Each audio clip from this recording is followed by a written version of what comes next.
নমস্কার। আইআইএনএস ওয়ার্ল্ড নিবেদিত এডুটকে আপনাদের সবাইকে স্বাগত জানাই। আমাদের এই অনুষ্ঠান এডুটকের আজকে দ্বিতীয় পর্ব। আপনারা হয়তোবা সবাই জানেন আমরা এই অনুষ্ঠান কেন শুরু করলাম।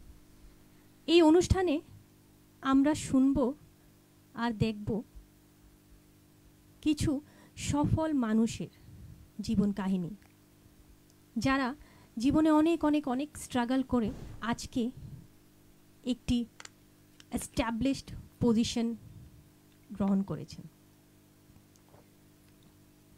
আমাদের স্টুডিওতে আজকে যিনি রয়েছেন ওনারও জীবনের অনেক কাহিনী আছে, তবে ওনার ব্যাপারে বলার আগে আমি আপনাদের সবাইকে বলবো যে আজকে যে লাইভটা আপনারা দেখছেন, লাইভটাকে একটু শেয়ার করে দেবেন।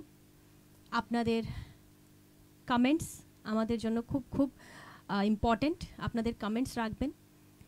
প্রশ্ন থাকতেই পারে আপনাদের মধ্যে, প্রশ্নগুলো রাখবেন। তো আজকে আমাদের আসতে একটু দেরি হয়ে গেল, কিছু টেকনিক্যাল ইস্যু ছিল, তার জন্য আমি ক্ষমা প্রার্থী আপনাদের কাছে। তো আজকে আমাদের স্টুডিওতে অতিথি হয়ে এসছেন প্রফেসর গৌতম মজুমদার। উনি চর্মরোগ বিশেষজ্ঞ এবং CEO of Acuity group of health care organisation. স্বাগত জানাবো স্যারকে। নমস্কার সবাইকে, দর্শকবৃন্দ এবং সবাই ত্রিপুরার সমস্ত ত্রিপুরাবাসী এবং আমাদের সামনে ত্রিপুরার বাহিরের যে যারা রয়েছেন সবাইকে সাদর আমন্ত্রণ এবং সঙ্গে থাকুন। আমরা কিছু চর্মরোগ, কিছু ব্যক্তিগত, কিছু সামাজিক বিষয় নিয়ে আগামী 1 ঘন্টা একটু কথাবার্তা আড্ডা মারব। একদম স্যার। স্যার আপনাকে আমার পক্ষ থেকেও আইআইএনএসে স্বাগত। Thank you sir. আমাদের যে প্রোগ্রামটা আমরা শুরু করেছি সেটা অ্যাকচুয়ালি মানে সফল ব্যক্তিত্বরা যারা আছেন, মানে আপনাদের মতো যারা, তারা জীবনে অনেক ঘাত প্রতিঘাত নিশ্চয়ই পেরিয়ে এই জায়গাতে আপনারা এসছেন। তো এই কাহিনীও আমরা কিছু আপনাদের মুখ থেকে শুনতে চাইব। তো স্যার আপনার সম্বন্ধে আমরা ত্রিপুরা রাজ্যে যারা বাস করে সবাই জানে, কারণ চর্মরোগ নিয়ে কথা হলে মানেই ব্র্যান্ড থাকে না কিছু কিছু জিনিসের, মানে ঘড়ি হলে একটা ব্র্যান্ড, চশমা হলে একটা ব্র্যান্ড, আমরা যেরকম জানি না, ঠিক তদ্রূপভাবে যেরকম চাইল্ড স্পেশালিস্ট হলে আমাদের মাথায় একজনের কথা ঘুরে, ঠিক তদ্রূপভাবে চর্মরোগ মানে স্কিন নিয়ে কথা বলে আচ্ছা, কারণ আমি নিজেও কিছুদিন আগে স্যার আপনার কাছে ট্রিটমেন্ট করিয়ে এলাম। সো আপনার সম্বন্ধে জানে না এমন ব্যক্তিত্ব আমার মনে হয় না ত্রিপুরাতে আছে। সো তো আপনার সম্বন্ধে আমরা কিছু ইনফরমেশন আমরা কালেক্ট করে একটা ছোট্ট একটা মানে ইন্ট্রো ভিডিও বলতে পারেন আপনার সম্বন্ধে, বা বায়োগ্রাফি টাইপ আপনি বলতে পারেন, সেটা আমরা আমাদের মতো করে তৈরি করেছি। তো সেটা আমরা একটু কি চালাবো স্যার? অবশ্যই। আমি সর্বপ্রথমে আপনাকে অশেষ ধন্যবাদ দিতে চাইব। আমি খুবই আপ্লুত। অ্যাকচুয়ালি ছোটোকালে বা বলতে পারেন বিগত কয়েক বছরও কখনো ভাবিনি যে আমাকে নিয়ে এইভাবে বিবৃতি হবে বা এই ধরনের বায়োগ্রাফির মতো কিছু একটা তৈরি হবে এবং সেটা 5-7 মিনিটস ওয়েবকাস্ট হবে। So that's really wonderful and I am really honoured. The words আর the appreciation you all throughout flattered all along for the last 2-3 minutes. আমি খুবই আপ্লুত এবং আমি আমার বলার সত্যি কথা বলছি, I am falling short of words to explain my happiness and thank you so much for being here and for calling me here. একদম ওয়েলকাম স্যার আপনাকেও। তো চলুন স্যার একবার অডিয়েন্সের জন্য আমরা এটাকে চালাই, সঙ্গে আমরাও দেখবো স্যার। থ্যাংক ইউ স্যারের ভিডিওটা। আইআইএনএস রাজ্য এবং বহিরাজ্যের সফল ব্যক্তিত্বদের জীবনের কাহিনী, অর্থাৎ ওনাদের জীবনে যে বাধা বিপত্তি এসেছে, ওনারা কিভাবে সেই বাধা বিপত্তিকে পেরিয়ে সফল হয়েছেন তা সকলের সামনে তুলে ধরার জন্য যে অনুষ্ঠান শুরু করেছে তার নাম এডুটক। আজকে আমাদের মধ্যে যিনি উপস্থিত আছেন উনি হলেন স্বনামধন্য ডক্টর গৌতম মজুমদার। শুনবো আজ ওনার জীবনের সফলতার গল্প। ডক্টর গৌতম মজুমদার জন্মগ্রহণ করেন 21শে ডিসেম্বর 1978 সনে। ওনার জন্ম হয় আসামের নগাঁও ডিস্ট্রিক্ট অন্তর্গত খ্রিংখ্রিং গ্রামে, যা এখন হোজাই ডিস্ট্রিক্ট হয়েছে। ওনার হোম টাউন লঙ্কা। ওনার বাবা শ্রী ননীগোপাল মজুমদার, যিনি ME স্কুলে হেডমাস্টার ছিলেন এবং মা সবুজ রানী মজুমদার গৃহিণী। 4 ভাই ও 1 বোনের মধ্যে ডক্টর মজুমদার সবার বড়। ওনারা আজ প্রত্যেকেই প্রতিষ্ঠিত এবং সবাই শিক্ষকতার সাথেই জড়িত। ডক্টর গৌতম মজুমদারের প্রাথমিক শিক্ষা শুরু হয় খ্রিং বাংলা প্রাথমিক বিদ্যালয় এবং সেখানে ক্লাস 4 পর্যন্ত পড়াশোনা করেন। এরপর 5 থেকে 7 পর্যন্ত পড়াশোনা করেন বিবেকানন্দ ME স্কুলে। এরপর ক্লাস 8 থেকে মাধ্যমিক পর্যন্ত পড়াশোনা করেন Netaji Vidyaniketan higher secondary school, লঙ্কায়। 1994 সনে উনি মাধ্যমিক পরীক্ষা দেন। মাধ্যমিকের পর 11-12 জন্য চান্স পায় কটন কলেজে, যেখানে চান্স পাওয়াটা খুব একটা সহজ ছিল না। কটন কলেজ তৎকালীন সময়ের বনিদি শিক্ষা প্রতিষ্ঠানগুলির মধ্যে অন্যতম ছিল। 1996 সনে উনি উচ্চ মাধ্যমিক পাশ করে এরপর গুয়াহাটি মেডিকেল কলেজে MBBS এর জন্য ভর্তি হন। 2002 সালে উনি MBBS ডিগ্রি অর্জন করেন। একই কলেজ থেকে 2007 সালে উনি MD ডিগ্রি অর্জন করেন ডার্মাটোলজিতে। আগরতলার স্বনামধন্য প্যাথোলজিস্ট ডক্টর সমর্পিতা নম হলেন ডক্টর গৌতম মজুমদারের স্ত্রী। 2007 সালের অক্টোবর মাসে তিনি প্রথম ত্রিপুরায় আসেন অ্যাসিস্ট্যান্ট প্রফেসর এবং ডার্মাটোলজির ইনচার্জ হয়ে ত্রিপুরা মেডিকেল কলেজে। 2012 সালে উনি অ্যাসোসিয়েট প্রফেসর হন এবং 2016 সালে প্রফেসর এবং HOD হয়ে এখনো কর্মরত আছেন Tripura medical college dermatology department. Doctor Majumdar নিজের শিক্ষাকে এখানেই সীমিত রাখেন। উনি ন্যাশনাল এবং ইন্টারন্যাশনাল অনেক ট্রেনিং এ অংশগ্রহণ করেছেন। এর মধ্যে রয়েছে আমেরিকা একাডেমি অফ ডার্মাটোলজি থেকে certification course, global allergy and asthma European network certification course এবং আরো অনেক। ডক্টর মজুমদার সবসময় নতুন কিছু শেখার জানার আগ্রহ রাখেন। এর জন্য ডক্টর মজুমদার দেশে এবং বিদেশে অনেক রকমের ওয়ার্কশপ, সেমিনার এবং ট্রেনিং এ অংশগ্রহণ করেন। ওনার সমাজ সচেতনতামূলক কাজের আগ্রহ খুব বেশি। আসামে গ্রামের একটি রাস্তা উনি এবং ওনার স্ত্রী মিলে করেছেন, যাতে করে ওই গ্রামের লোকেদের চলাফেরা, চিকিৎসা, পড়াশোনা এসবের জন্য সুবিধে হয়। উনি অনেক ফ্রি হেলথ ক্যাম্প করেছেন এবং করছেন, যাতে করে সমাজের অসহায় দরিদ্ররাও স্বাস্থ্য পরিষেবা পেতে পারে। ডক্টর গৌতম মজুমদার সবসময় মানুষের সঙ্গে মিশে থাকতে পছন্দ করেন, বন্ধু বানাতে পছন্দ করেন। ছোটবেলা থেকেই উনি অনেক এক্সট্রা কারিকুলাম অ্যাক্টিভিটিসে অংশগ্রহণ করতেন। উনি সকল স্তরের মানুষের সচেতনতার জন্য বিভিন্ন রকমের স্ট্রিট নাটকও করেছেন সকলকে নিয়ে। উনি চর্মরোগ নিয়ে অনেক রকমের সেমিনার, ওয়ার্কশপ প্রতিনিয়ত করে যাচ্ছেন বিভিন্ন জায়গায়। রাজ্য এবং বহিরাজ্যের অন্যতম চর্মরোগ বিশেষজ্ঞদের মধ্যে ডক্টর মজুমদার একজন। উনি একিউটি স্কিন ওয়ার্ল্ড এবং একিউটি হেলথ সেন্টারের ফাউন্ডার এবং CEO, যেটি কেরচৌমোহনী ঠাকুরপল্লী রোডে অবস্থিত।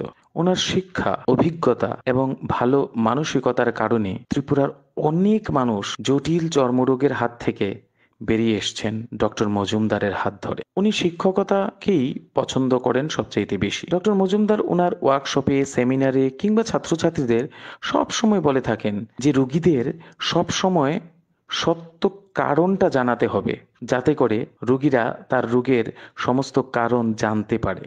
এটার দ্বারাই বোঝা যায় উনি ওনার প্রফেশনাল লাইফে খুব সৎ থাকতে পছন্দ করেন। ওনার জীবনে ভালো কাজের জন্য অনেক অ্যাওয়ার্ড উনি পেয়েছেন।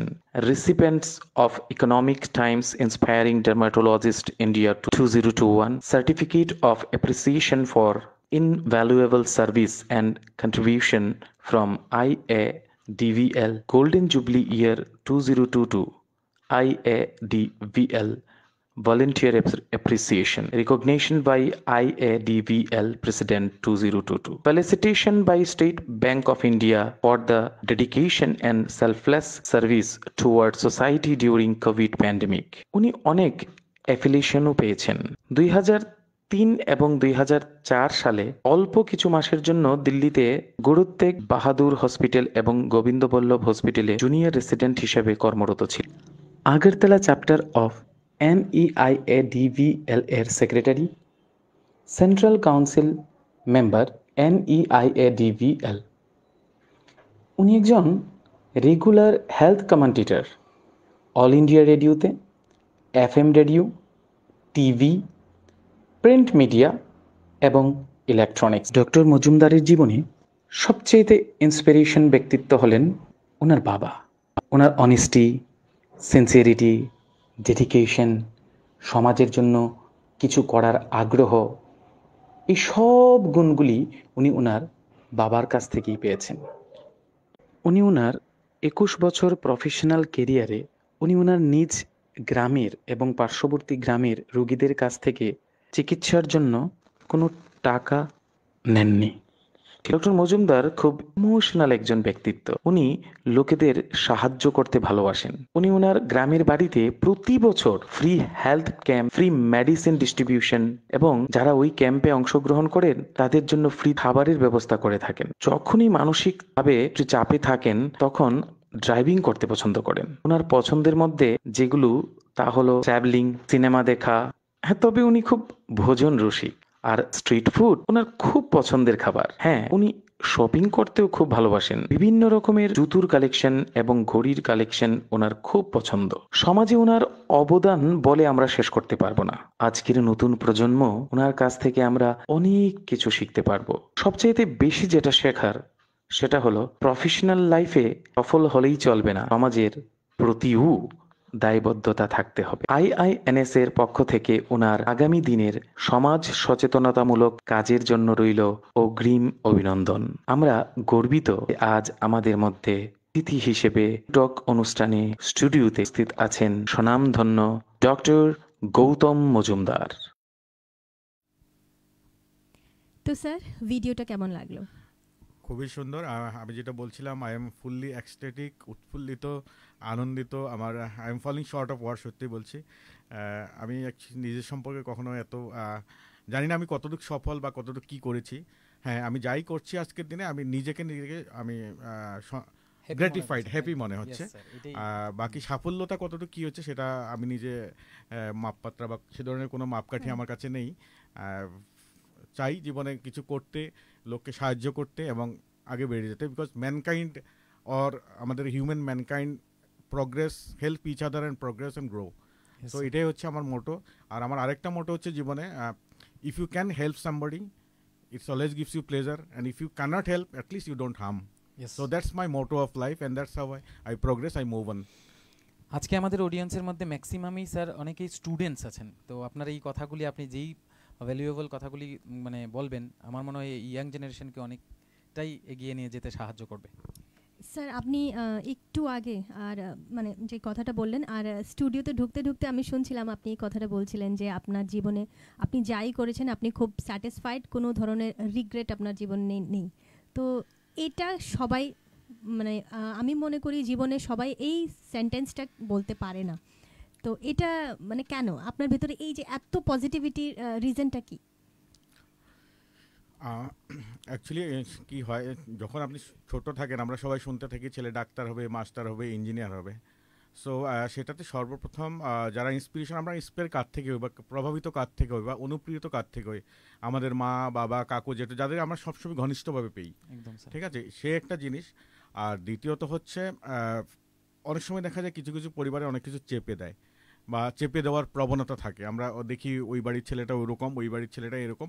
সো একটা প্রবণতা সেই থাকে। কিন্তু আমার মনে হয় যদি কোনো পরিবার বা কোনো প্যারেন্টস বা গার্জিয়ান ডিজায়ার করে নিজের ছেলে মেয়ের প্রতি যে সেটা হোক এটা হোক, সাইমultaneously তাকে এনকারেজ করা উচিত এবং সেই বিষয়ে তাকে অভিভূত বা কি বলবো অ্যাকনলেজ বা কি বলবো এক্স্যাক্টলি বাংলা ওয়ার্ডটা হচ্ছে মানে সেই সম্পর্কে কিছু অনুপ্রাণিত করা এবং জানানো। তো সেটা যদিও ছোটকালে এইভাবে বলা হয়, কিন্তু অরিজিনাল কেরিয়ার ওর বা লাইফের টার্নিং পয়েন্ট সাধারণত মানুষ যখন 13, 14 বা 15 বছর তখন কিছু কিছু বুঝতে শিখে। ছোটকালে যদিও বলে ফেলে মা বাবার সঙ্গে সঙ্গে, কিন্তু সেই সময়টাকে মা বাবাকে এবং ছেলে মেয়েকে বন্ধু হিসাবে নিজেদের মধ্যে আলোচনা করবে। বন্ধু জাস্ট লাইক এ ফ্রেন্ড, আমরা বলি না একটা সময় পরে মা বাবা ছেলে মেয়ের বন্ধু হয়। তো সেই সময়টা খুব ক্রুশিয়াল এবং সেই সময়টা যদি আপনি আপনার ছেলে বা মেয়ের সাথে বা তুমি যদি তোমার বাবার সাথে বা মার সাথে বন্ধু হতে পারো, আমার মনে হয় জীবনের সবচেয়ে সুখতম। এবং সেটা আমি পেয়েছি এবং সেটা বলেই আমি বোধহয় যা চেয়েছি বা ওনারা যা চেয়েছেন সেটা ঘাটে ঘাটে মিলেছে এবং সেই জন্য আমি জীবন পথে বা জীবনশৈলীতে আগ বেড়ে যেতে পারছি এবং সুস্থভাবে ও সূক্ষ্মভাবে আমি আগ বেড়ে গেছি এবং আজকের এই পর্যায়ে রয়েছি। তো আমার কোনো কিছু আমার বার্ডেন মনে হয়নি, যেটা হয়তো ওনারাও ভেবেছেন বা পাশাপাশি আমিও ভেবেছি হয়তো ডাক্তার হবো বা হতে চাই, কিছু একটা করতে চাই ডাক্তার না হলে। Just I want to be good man in the society which I can help others and help myself as well. So আমার যেটা বললাম মোটোটাই হচ্ছে এগিয়ে যাও, এগিয়ে নাও এবং সাহায্য করে যতটুকু পারো, নিজেকেও সাহায্য করো এবং নিজেকে তৃপ্তি দাও। আর যদি কোনো কারণে সাহায্য করতে নাও পারো, নেভার হার্ম, কাউকে যাতে ক্ষতি না হয় তোমার কোনো কার্যে, নোয়িংলি ওর আননোয়িংলি যাতে ক্ষতি না হয়, সেটাই আমাদের মোটো হওয়া উচিত। খুব সুন্দর স্যার। আপনার সম্বন্ধে যখন আমরা দেখুন কারোর সম্বন্ধে বায়োগ্রাফি বানাবো তো নিশ্চয়ই একটু হলেও ওনার সম্বন্ধে স্টাডি তো নিশ্চয়ই করতে হয়। তো আমরা যখন আপনার সম্বন্ধে জানতে চেষ্টা করলাম বা বিভিন্নভাবে মানে আপনার আমার মিসেজও যেটা বললো যমুনা, যে স্যার আপনার ভেতরে একটা পজিটিভ ভাইবস আছে, বা আপনি যখন কথা বলছেন তখনও কিন্তু স্যার একটা কথা আছে কথা বলার জন্য বলা, ইন্টারভিউ দেওয়ার জন্য দেওয়া, আর একটা কথা হচ্ছে ভেতর থেকে আসা। তো আপনি যেভাবে বলছেন এটা মনে হচ্ছে যে একদম ভেতর থেকে আসছে, মানে এটা ফুটে উঠছে আর কি, মানে একদম কথা বলার মধ্যে। তো কিছু প্রশ্ন তো স্যার আমাদের থাকবেই যেটা আমাদের মনে দাগ কাটে, সেটার উত্তর আমরা জানি না হয়তো, বা সেগুলি আমাদের লাইভ যারা রয়েছেন ওরাও অনেক প্রশ্ন ভাবে অ্যাপ্রিশিয়েট করছে। একটু আমি কমেন্টে যাব।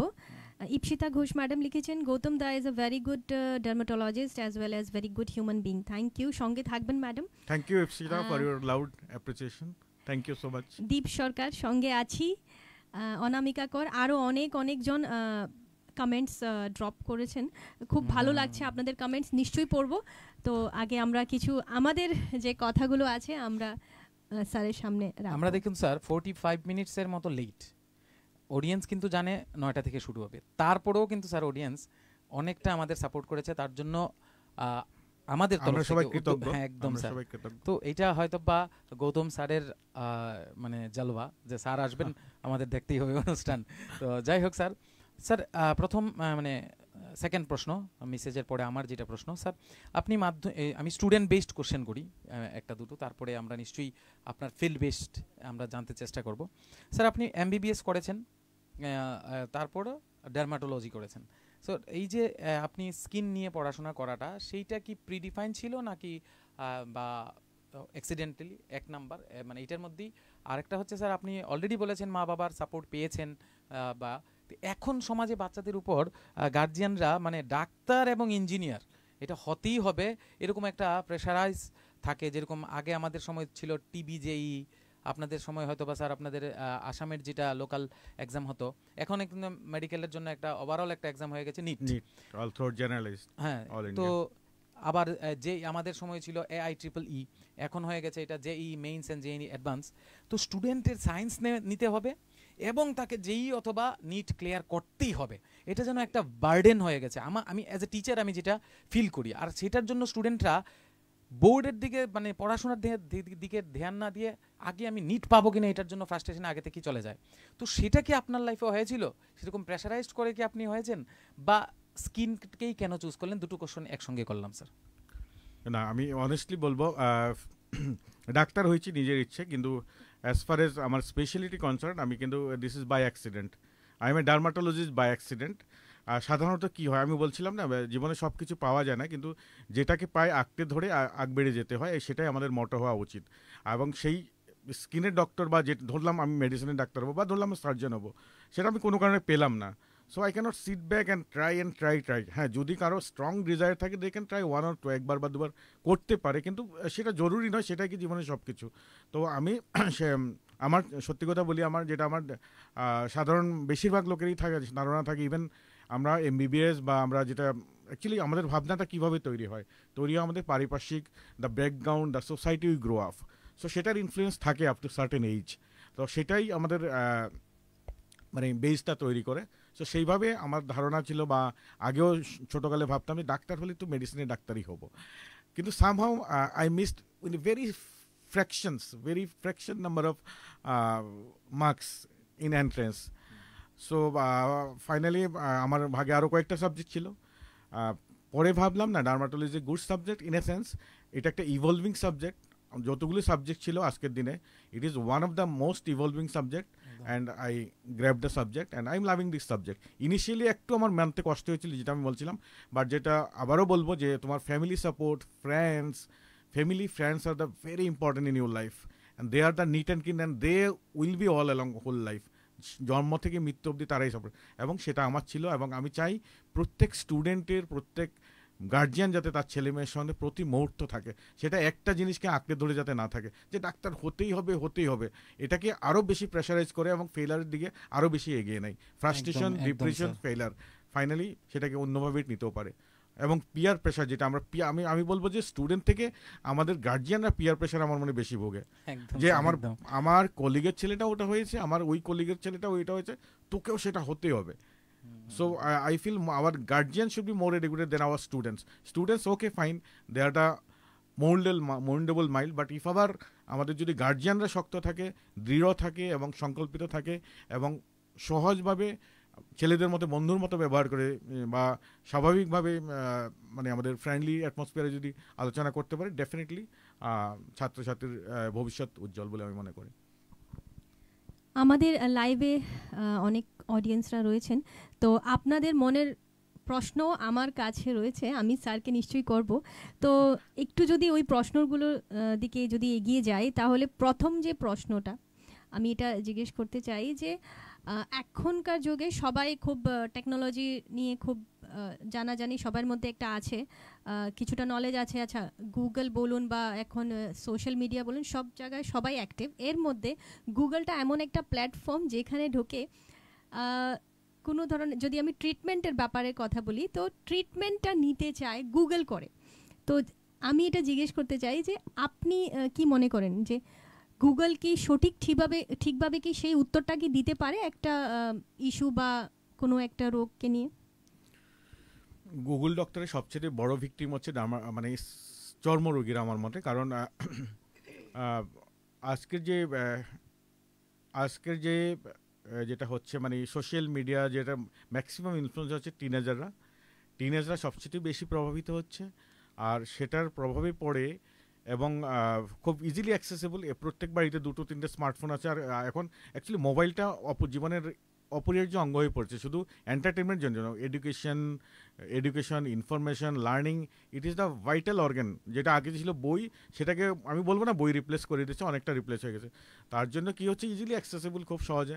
এখন গুগলে যে ইনফরমেশনগুলি থাকে সেগুলি general information, those are not for expert opinion, সেটা জাস্ট একটা জেনারেল ডিসেমিনেটেড ইনফরমেশন থাকে।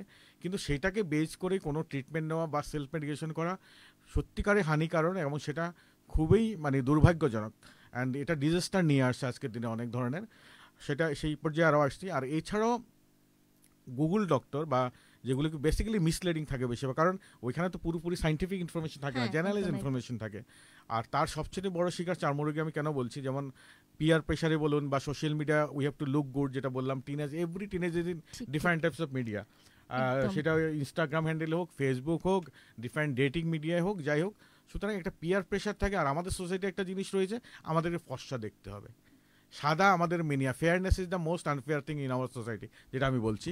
আসলে এখন তো স্যার ভার্চুয়ালি সাদা মানে হোয়াইট, যাতে হোয়াইট লুকসটা আসে তাহলে তো ফিল্টার ইউজ করা হয়, কিন্তু এর মধ্যেও মানুষ কিন্তু নিজেকে সব সময়, আমি যে মানে একটা কথা যেটা আমি মানে বলবো, এটা মেয়েদের মধ্যেও একটু বেশি থাকে ছেলেদের তুলনায়, যেটা আমাকে পরিষ্কার, আমি যাতে দেখতে পরিষ্কার লাগে আমাকে। আর আরেকটা হলো আমার লুকসটা যাতে ভালো থাকে, তার জন্য বিভিন্ন রকমের মেকআপ অ্যাপ্লাই করাটা, কিন্তু তাও মানে জাস্ট বাড়িতে থেকেও। তো এটার ব্যাপারে আপনি কি বলবেন? দেখুন, সুস্থ ত্বক মানে কি, স্বাস্থ্যোজ্জ্বল এবং উজ্জ্বল ত্বকটাই হচ্ছে সুস্থ ত্বক। সেটা ফর্সা হতে হবে, কালো হতে হবে, সেটা ব্যাপার নয়। ফর্সা কালো সেটা হলো genetically determined, race, genetics and environmental factor all together মিলে। এখন আমরা যেই এনভায়রনমেন্টে আছি, বা আমরা ত্রিপুরায় বা যেটা নর্থ ইস্টার্ন যে এনভায়রনমেন্ট, একটু হিউমিড টেম্পারেচার, সো এবং হট হিউমিড। সো আপনি যদি রেগুলার মেকআপ বা রেগুলার যদি দৈনন্দিন আপনি যদি একদম অফিস ওয়ার্কার হয়, সেক্ষেত্রে আপনি কী করতে হবে? একটা ত্বককে আমরা মুখের কথাই বলি আমি সাধারণত, শরীর বাদ দিয়ে, শুধু we are concentrated on the face, because we are more concern the face. বাকি পার্ট তো ঠিকই আছে, সব কিছুরই কেয়ার আমরা নেব। মুখে একটা রেগুলার দুটো ক্লিনজার ইউজ করুন। এবং ক্লিনজার ইউজ করবেন? মার্কেটে অনেক ধরনের হাবিজাবি ধরনের ক্লিনজার রয়েছে, বাট আমরা বেটার সোপ ইউজ না করা ভালো। যদি আমরা নন সোপ ক্লিনজার ইউজ করতে পারেন, সোপ হচ্ছে একটু অ্যালকালাইন, আর আমাদের স্কিন হচ্ছে অ্যাসিডিক, মানে সামওয়্যার লিটল ডিফারেন্স। 7-এর উপর আর 7-এর কম। তো কি আমাদের নর্মাল অ্যাসিড যেটি অ্যাটমসফিয়ারটা সেটাকে নষ্ট করে ফেলে এবং সেই মেন্টাল বা মিলিও যেটাকে বলে অ্যাটমসফিয়ারটা নষ্ট করার ফলে স্কিনটা ড্রাই হতে পারে। সো যদি আমি একটা নন সোপ ক্লিনজার ব্যবহার করি সেটা আমাদের জন্য খুবই উপকারী এবং এবার স্যার ক্লিনজার সুস্বাস্থ্যকর। যেটা বলছেন হ্যাঁ। এগুলো কি স্যার অয়েলি স্কিন হোক বা আমরা যেটা বলি ড্রাই স্কিন, মানে দুটোর জন্যই হ্যাঁ, ঠিক একটু হবে না? যদি সেন্সিটিভ স্কিন না হয়, আদারওয়াইজ মোটামুটি normal cleanser is effective for oily as well as normal স্বাভাবিক যারা রয়েছে, আনটিল এন্ড আনলেস যদি সেটা কোনো সেন্সিটিভ না থাকে সেই ক্ষেত্রে আপনাকে ডাক্তারের পরামর্শ নিতে হবে। সেটা আমি জেনারেলাইজ বললে সেটা আবার গুগল ডক্টর হয়ে যাবে। So the information will be again misleading in that sense. So সেটা একটা ইম্পর্টেন্ট। দ্বিতীয়ত হচ্ছে যেটা বলছি হট অ্যান্ড হিউমিড। সো আমাদের যদি যেই কোনো কসমেটিক যা ব্যবহার করছি আমরা স্বাভাবিক হালকা পাতলা, যেহেতু হিউমিড আমরা জেল বেস কসমেটিক্স ইউজ করতে হবে। যদি ক্রিম বা ointment that is more oily এবং সেটা আরও বেশি ঘাম টানবে, সো আমার পার্সপিরেশন নিতে পারবে না স্কিন। সুতরাং জেল বেস একটা হালকা ময়শ্চারাইজার লাগিয়ে নিন। সেটা ময়শ্চারাইজার খুব হালকা অ্যালোভেরা হতে পারে বা আমাদের এডিবল অয়েল যেগুলি আমাদের নর্মাল বাড়িঘরে রয়েছে, any kind of mineral oil আর edible oil is good moisturiser, সেটাকে একটু হালকা করে লাগিয়ে নিন। সেকেন্ড মোস্ট ইম্পর্টেন্ট ময়শ্চারাইজার এই জন্য দরকার স্কিনের হাইড্রেশনের জন্য। থার্ড ইম্পর্টেন্ট হচ্ছে একটা সানস্ক্রিন। তখন সানস্ক্রিন কোন সানস্ক্রিনটা আপনি লাগাবেন সেটা জেনারেলি আমাদের যেই environment it is said that যদি নর্মাল স্বাভাবিক ত্বক হয়, কোনো ধরনের ডিজিজ বা ফটোরি অ্যাক্টিভিটি না থাকে বা অন্য কোনো আদারওয়াইজ ত্বক আপনার সম্পূর্ণরূপে স্বাভাবিক, সেখানে 30 ইজ স্পেসিফিক গুড এনাফ। আমাদের যেরকম ট্যানিং বা পিগমেন্টেশন আমাদের যে রেসের স্কিন হয় 30, কিন্তু হ্যাঁ তার থেকে উপরে লাগালে কোনো ক্ষতি বা এই ধরনের আহামরি কিছু ইস্যু হবে না, but 30 or 30+ SPF is good enough. এই তিনটে মোস্ট ইম্পর্টেন্ট। আর ফোর্থ যেটা ইম্পর্টেন্ট হচ্ছে আমরা কি করি, স্পেশালি আমি ডোন্ট টেক ইট আদারওয়াইজ, আমার মা মাসি মহিলারা আমরা বিভিন্ন প্রোগ্রামে বা বিভিন্ন অফিসে গেতো অনেক সময় নিয়ে আমরা সাজপুজ করি, কিন্তু সেই সাজগোজটা করতে আমরা 1.5-2 ঘন্টা 3 ঘন্টা 4 ঘন্টা নিই, কোনো কোনো প্রোগ্রামে 4-5 ঘন্টা আমরা সাজগোজ করি পার্লারে, কিন্তু আসার পরে উই জাস্ট আনড্রেস আওয়ারসেলফ আর মুখে একটু জল দিয়ে শুয়ে পড়লাম। তো তাতে কি হয়, thick layer of moisturiser, thick layer of foundation, thick layer of cosmetics যেগুলো আমরা ব্যবহার করেছি সেটা মুখটি পুরো একটা লেয়ার। আমরা স্কিনটাকে তো পার্সপায়ার করতে হবে, স্কিনটাও শ্বাস নিতে হবে, সুতরাং ওটা ক্রিয়েট করে একটা লেয়ার। পরের দিন থেকে বিভিন্ন ধরনের ফুসকুড়ি, র্যাশ, ইভেন একনি, অন্য কিছু না হলো একনির যাদের মুখে একনি রয়েছে বা ব্রণ রয়েছে প্রবণতা অনেকটা বেড়ে। সো এই this 3 or 4 simple steps will make your skin healthy, bright and of course very lovable. আর তার থেকে ইম্পর্টেন্ট হচ্ছে স্কিন সুন্দর রাখার জন্য শুধু স্কিনে মাখলে চলবে না, স্কিনটা তো শুধু স্কিন নয়, এটা তো ভিতর থেকে নিউট্রিশন আসতে হবে, পেট দিয়ে আমাদের যা সুষম। তো সেই জন্য ব্যালেন্স ডায়েট যেরকম অন্যান্য শরীরের অঙ্গ প্রত্যঙ্গের জন্য প্রয়োজন, ত্বকটাও ঠিক বিভিন্ন অঙ্গ প্রত্যঙ্গের মধ্যেই একটা অঙ্গ প্রত্যঙ্গ। অনেক সময় আমরা ত্বককে অঙ্গ প্রত্যঙ্গ হিসেবে ধরি না, whereas skin is the largest organ on the body and this is one of the most আমরা কি বলি, আমরা শুধু কসমেটিক কনসার্ন, কিন্তু আমরা ভুলে যাই স্কিনের যে কী কী কাজ রয়েছে। পুরো সারা শরীরকে ঢেকে রাখে, এক্সটার্নাল এনভায়রনমেন্ট থেকে বাঁচায়, টেম্পারেচার মেইনটেইন করে, স্যার কিডনিরও মানে কিডনি যেরকম ফিল্টার করে আমাদের স্কিনও আছে কিন্তু একটা এক্সক্রেটরি সিস্টেমের মধ্যে কাজ করে, গরমে ঘাম কেন বের করে, সেই জন্য সুতরাং হাইড্রেশন মেইনটেইন করতে হবে, ব্যালেন্স ডায়েট মেইনটেইন করতে হবে। সেই স্কিনের জন্য বা চুলের জন্য এই পার্টিকুলার খাদ্যটা এটা নয়, you have to take a balance food. And of course আমরা খাবারের মধ্যে যদি সিজনাল ফ্রুটস রাখতে পারি, আমাদের স্পেশালি 3-4টে জিনিস আমাদের বাইরে থেকে জন্য এসেন্সিয়াল ভিটামিন বলে এগুলিকে, ডেকা এ ডি কি এ, যেগুলি বডি পুরোপুরি সম্পূর্ণরূপে সিনথেসিস করতে পারে না, সেগুলিকে আমরা এক্সটার্নালি রিক্রুইট করতে হয় বা আউটসোর্সিং করতে হয় যেটা বলে। আর সেটা রয়েছে পর্যাপ্ত পরিমাণে green leafy vegetables or seasonal foods or colourful fruits, যেগুলো রয়েছে বিভিন্ন রকমের কালারফুল সিজনাল ফ্রুটস। সো এই ধরনের মোটামুটি 4-5টি স্টেপে যদি আমরা রাখি, সুস্থ থাকবো, ত্বক সুস্থ থাকবে এবং ওভারঅল আমরা সুস্থ দেখব, সুন্দর দেখব, উজ্জ্বল দেখব এবং definitely will be having a good life, and that too in the age of social media, which is most vital to look good than previous age. খুব সুন্দরভাবে ডিটেলস আপনি বলছেন স্যার। আপনি অ্যাসোসিয়েট আর অ্যাসিস্ট্যান্ট প্রফেসর, তারপর associate, আপনার যে এই যে আপনি অলরেডি মানে স্যার প্রফেসরটা তো হতে হলে একটু এই স্টেজ অনেক আরো বেশি হতে হয়, তো আপনি এই এজেই আপনি আমি যেটা দেখলাম 2016-তে আপনি অলরেডি প্রফেসর হিসেবে জয়েন করেছেন। জাস্ট আমি একটা এক্সপ্লেন করব। Professorship actually depends as per NMC criteria or MCI criteria. Assistant professor আপনি 4 বছর থাকেন with publication, if you got a publication you are eligible for associate professor. 3 বছর associate professor with 2 publication you are for the professor. তো hardly if you join as assistant professor 4 plus 3 7 years if you have got scientific publication at the 7 I 28 years I joined as a assistant professor. So 28 and 7 you add, this is 35 years. 35 I years, got sir. 35 years. So Fine. it's already been 9 years I've been practice. মানে এই কথাটা আমি এই কারণে উঠালাম কারণ হ্যাঁ। আপনি professor মানে ক্লাস তো নিশ্চয়ই নেন, অবশ্যই। সো আপনার ক্লাসের স্টুডেন্ট স্যাটিসফাইড থাকে একদম, আমি গ্যারান্টি দিয়ে বলতে পারি, কারণ আপনি খুব সুন্দর ডিটেলস ভাবে এক্সপ্লেইন করছেন সব কিছু। তো স্যার যেটা নেক্সট প্রশ্ন, একটু মানে আমার জানার ব্যাপার আর কি, আমরা যে কোনো সময় আমরা ডাক্তারের কাছে যখন যাই তখন স্যার আমরা কি বলে আমাদের একটা রিসেপশনের জায়গা থাকে, এটা যদি একটু অন্য রকমের প্রশ্ন কিন্তু তবু আমার এটা সবসময় দাগ কাটে। আপনারা যারা ডাক্তাররা আছেন তারা ডাক্তারের বিহেভিয়ারটা এত ভালো থাকে যে আমরা মানে পজিটিভলি অনেকের, সবার কথা বলছি না, কিছু কিছু ডাক্তারের খুব ভালো থাকে। তো ভালো থাকার কারণে আমাদের কি হয়, আমরা পজিটিভিটিতে আমরা থাকি, কি বলে এই অলরেডি ভালো হয়ে যাই। কিন্তু যারা রিসেপশনে থাকে ওটা মানে এটা any doctor, it may be child specialist, it may be medicine, it may be orthopaedics, it may be skin, what ever about that department it is, আমরা যখন ওনাদের কাছে যাই ডাক্তারের সঙ্গে যখন কথা বলি তখন বলে কি হয়েছে আর এই চিন্তা করবে না, খুব ভালো হয়েছে, মানে এত পোলাইট বিহেভিয়ার ভালো লাগে। কিন্তু এন্ট্রি আর আউটটা স্যার, আমি ত্রিপুরা রাজ্যে এটা মন থেকে বলছি, আমি আসবো এই প্রশ্নে, খুব ইন্টারেস্টিং লাগছে আমার ব্যাপারটা। কিন্তু এইটা মানে ওদের ভেতর মানে ওরা যখন কথা বলে কি হয়েছে, না হবে না, না মানে ওদের ভেতরে এরকম একটা মানে রুড বা অ্যাগ্রেসিভনেস, এইটা কেন? মানে আমি যদি একটা ডিপার্টমেন্ট বলি তাহলে মানতাম অ্যাক্সিডেন্টাল, কিন্তু 99% আমরা যদি এরকম দেখি, আমরা প্রাইভেট চেম্বারে যেটা হয় শুধুমাত্র রিসেপশনটা ক্রস করাটা হেভিটা, মানে আমার কাছে মনে হয় যদি আমি ডাক্তারের রুমে গিয়ে অপারেশন থিয়েটারে যাই এটা এতটা টেনশনের না যতটা রিসেপশনকে হ্যান্ডেল করাটা কষ্ট। এটা কেন স্যার? এইটা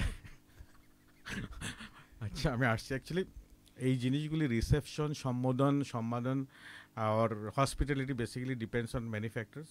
এখন আমি যদি অর্গানাইজেশন সেক্টরে আসি সেই ক্ষেত্রে সেটা অনেকটা ডিপেন্ড করবে অর্গানাইজেশনাল অ্যাক্টিভিটি বা অর্গানাইজেশনাল অ্যাডমিনিস্ট্রেশনস। সো সেটা সব ক্ষেত্রে একই রকম হতেও পারে, না হতে পারে, কিন্তু বেশিরভাগ ক্ষেত্রে দেখা যায় ইউ আর রাইট। অ্যাকচুয়ালি বোধ হয় আমরা তো বা যারা কর্ণধারা রয়েছেন বা যারা মালিকরা রয়েছেন বা ক্লিনিক্সে যারা অথরিটি রয়েছেন সবসময় ট্রাই করেন যা বেস্ট পসিবল ওয়ে, বিকজ ডাক্তারখানায় কি আসে, ডাক্তারে কিন্তু মানুষ ফুর্তি করতে যায় না, আমরা এন্টারটেনমেন্ট করতে যাই, সিনেমা দেখতে যাই, মুভি দেখতে যাই, প্লে হলে যাই, বারে যাই, রেস্টুরেন্টে যাই, ঠিক আছে, সেখানে আমরা খুশি খুশি যাই, কিন্তু ডাক্তারের কাছে কিন্তু খুশি করতে আসে না, মানে খুশি আসে না, খুশি নোবডি কামস টু ডক্টর।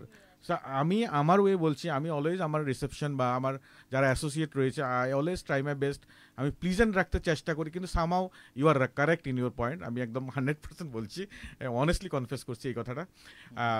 কেননা প্রত্যেক লোক এখানে কষ্ট নিয়ে আছে, সুতরাং তাকে যদি আরও একটু মিষ্টিভাবে বা সুন্দরভাবে একটু কথা বলো সে একটু মনের তৃপ্তি বা শান্তি পায়, কিন্তু তাকে যদি খ্যাটকে না হইতো না আজকে হইতো না কালকে এটা আমার নিজের ক্ষেত্রেও দেখেছি, আমি অনেকবার করেছি। আমি বলছি even the doctor is not ever day are denying the patient, এত খারাপ পেশেন্ট অনেক সময় থাকে, পরের দিন নিজেকে গিলটি ফিল হয় একদম স্যার। তো এটা বোধহয় আমাদের এটা অনেকটা দোষ, আমাদের যতই ট্রাই করি, কিন্তু যে রিসেপশনে থাকে বা যারা থাকে তাদের নিজস্ব যেটা ব্যাকগ্রাউন্ড, নিজস্ব যেটা সোশ্যাল ব্যাকগ্রাউন্ড বা পারিবারিক ব্যাকগ্রাউন্ড, সেটার উপরে কালচার বা সৃষ্টি বা আমরা যেটা বলি শিষ্টাচার সেটা নির্ভর করে, যদিও সবখানে একরকম নয়, কিন্তু বেশিরভাগ ক্ষেত্রে এটা হয়ে যায়।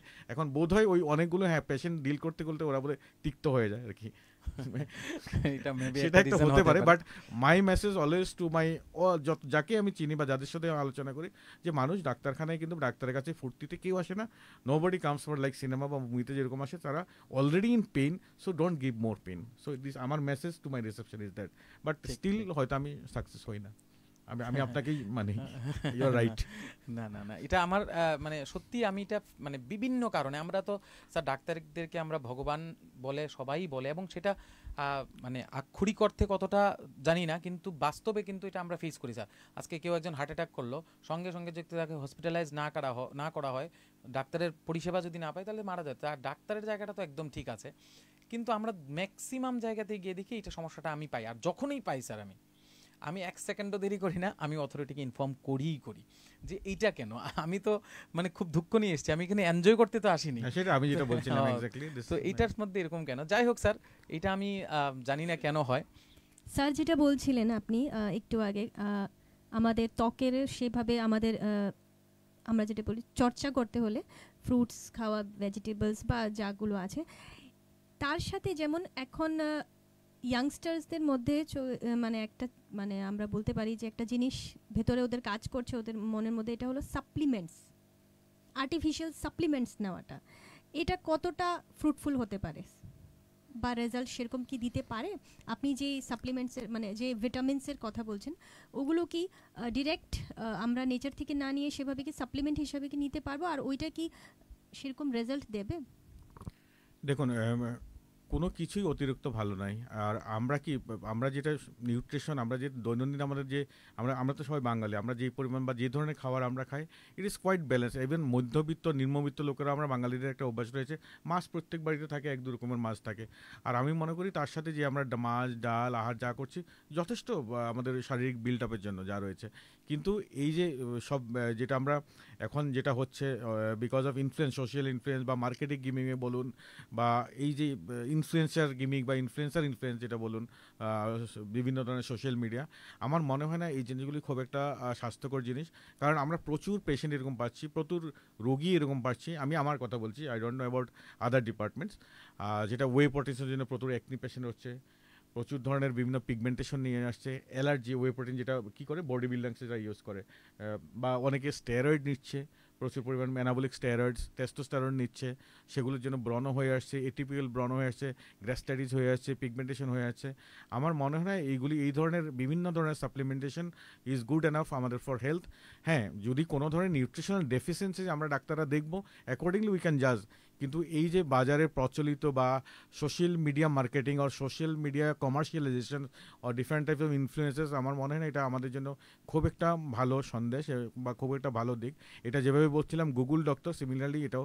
আর আমি আবারও বলতে চাই, রিসেন্টলি আমি একটা চ্যানেলে বলেছিলাম যে social media or this kind of network খুবই ভালো জিনিস for learning, education, making friends, making communication, everything. It is an absolute media if you use it properly everywhere. This is awesome. I myself has grown up. আমি নিজেকে অনেক কিছু শিখেছি last 10 years with the help of social media or this kind of networking. হয়তো আজকের দিনে আমি এই মাইকের সামনে বসতে পারতাম না, প্রবাবলি দিস সোশ্যাল মিডিয়া আমাকে এই কনফিডেন্স দিয়েছে। আমি একদম অনেস্টলি বলছি, I am not telling anything like. আজকের দিনে আমি যে এখানে আমরা বসে কাজটা করছি, এটাও কিন্তু স্যার এই social only because of social media এত লোকের সাথে পৌঁছে যেতে পারছে। কিন্তু এট দ্য সেম টাইম সেটার মিসইউজ হলে সেটার প্রচণ্ড হানিকারক এবং ডিজাস্টারাস। এই যেমন এখন যেটা বলছেন, বা বিভিন্ন ধরনের ইলিশিট কন্টেন্টস আছে, বা যেটা আমরা যখন বুঝতে পারি না, মানে ইয়াংস্টারকে প্রচুর বিচলিত করছে। আর এই ধরনের যেটা মার্কেটিং গিমিং, এগুলো কিন্তু প্রচণ্ডভাবে এফেক্ট করছে। আমার মনে হয় না এটা খুব একটা ভালো দিক। এখন আমাকে অনেকেই হয়তো যারা কমার্শিয়াল বা এই ধরনের ব্যক্তিরা হয়তো খারাপ পেতে পারেন, আমি জানি না, বাট আই পার্সোনালি খুব একটা মনে হচ্ছে না এটা খুব একটা ভালো দিক। অনেকগুলি পার্শ্ব প্রতিক্রিয়া, বিভিন্ন ধরনের কমপ্লিকেশন আমরা পাচ্ছি। স্যার, খাওয়া দাওয়ার সাথে যেমন পরিবারের মধ্যে মানুষের মানে মারা থাকে অনেক সময়, মানে ওদের মধ্যে একটা কিছু মিথ কাজ করে, স্পেশালি ফুড হ্যাবিটকে নিয়ে। তো ওইটার ব্যাপারে যদি আমাদের দর্শক বন্ধুদেরকে যদি বলেন। ফুড হ্যাবিট নিয়ে আমাদের 10-15টা বেশ বড় বড় মিথ রয়েছে। আমি সর্বপ্রথমে আসছি, যেটা এখন তো সিজন হচ্ছে বসন্তকালে জল বসন্ত বলে একটা বা চিকেন পক্স যেটাকে বলে, এটা সম্পূর্ণরূপে ভাইরাল ডিজিজ। এটা কোনো পাপ পুণ্যের সাথে বা কোনো ধরনের মা দয়ার সাথে বাবা দয়ার সাথে কোনো সম্পর্ক নেই, সরি টু সে দ্যাট। এটা হচ্ছে ভাইরাল ডিজিজ। সুতরাং ভাইরাল ডিজিজ কী হয়, ইমিউনিটি যখন পুয়ার হয় বা আমাদের প্রতিরোধ ক্ষমতা অনেকটা কমে যায়, তো আমাদের ভাইরাস আমাদেরকে অ্যাটাক করে। আমাদের চারপাশে কিন্তু ভাইরাস ব্যাকটেরিয়া ভরে আছে, প্রত্যেকের আশেপাশে প্রচুর ভরে আছে, কিন্তু আমরা কখন মানে অ্যাটাক বা আতঙ্কিত হই, যখন আমাদের বডির প্রতিরোধ ক্ষমতা কমে যায়। চিকেন পক্স বডির প্রতিরোধ ক্ষমতা যখন কমে যায়, তার ভাইরাসের প্রবণতা বেড়ে যায়, ইনফেকশন করে বা বডিতে ছড়িয়ে যায়, রক্তে ছড়িয়ে যায়, এবং সেটাকে প্রতিরোধ করার জন্য বডি ফাইট করে। তো বডি ফাইট কিসের দ্বারা করবে? Antibody production. আমি যদি সায়েন্সের স্টুডেন্ট বা যাই হোক, অ্যান্টিবডি ফাইট, বডির যেটা আর্মি হচ্ছে বডির যেটা বর্ডার সিকিউরিটি ফোর্স হচ্ছে সেটা হচ্ছে অ্যান্টিবডি, আর antibodies are protein, antibody only protein can make. তো আমরা যদি কী করি, চিকেন পক্স হলে বলি মাছ খাবে না, মাংস খাবে না, ডাল খাবে না, শুক্তো খাও, শুক্তো। হ্যাঁ, there is the scientific point behind the শুক্তো।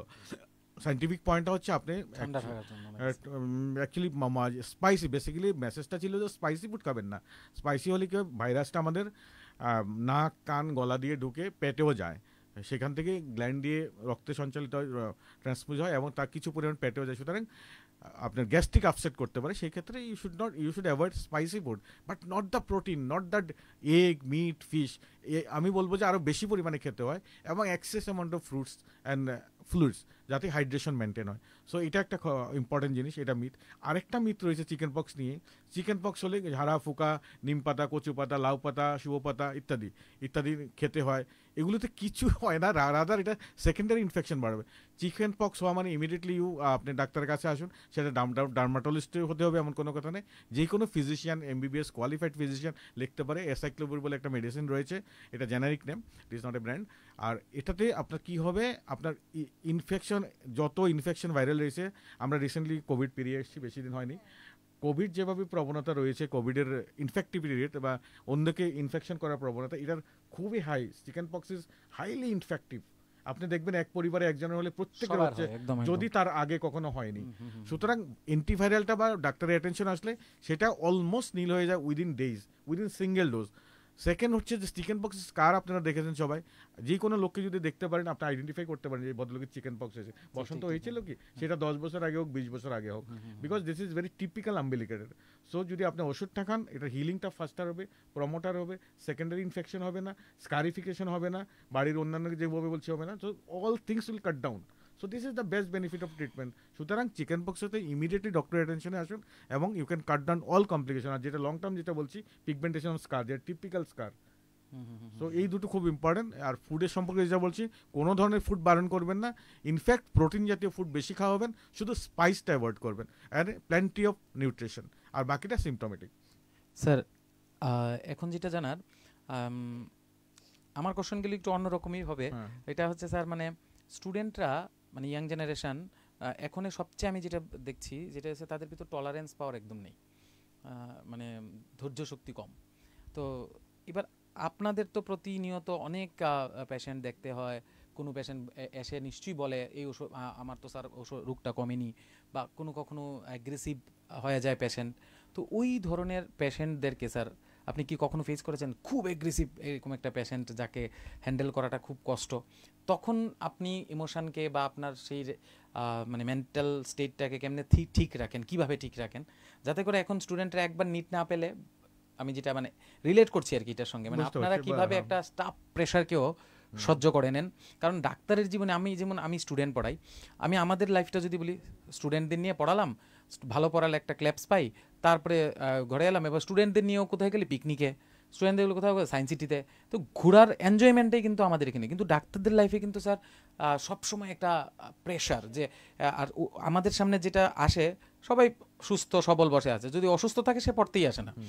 কিন্তু আপনারা তো সবসময় অসুস্থ লোককে দেখছেন, এরপরও আপনারা পজিটিভিটিটা থাকা, ইটস মানে unbelievable and quite tough. So আপনারা কিভাবে প্রতিদিন সকাল, আমরা যদি রাস্তা দিয়ে একটা রুগীকে দেখি 10 মিনিট, ও মাই গড কি অসুস্থ, এরকম একটা ফিল করি। তো আপনারা তো সেকেন্ডে নিউ ডিজিজ দেখছেন, হসপিটালে থাকছেন, নিজের ক্লিনিকে দেখছেন, তো আপনি ওই টাফ সিচুয়েশনগুলিকে কিভাবে হ্যান্ডেল করেন?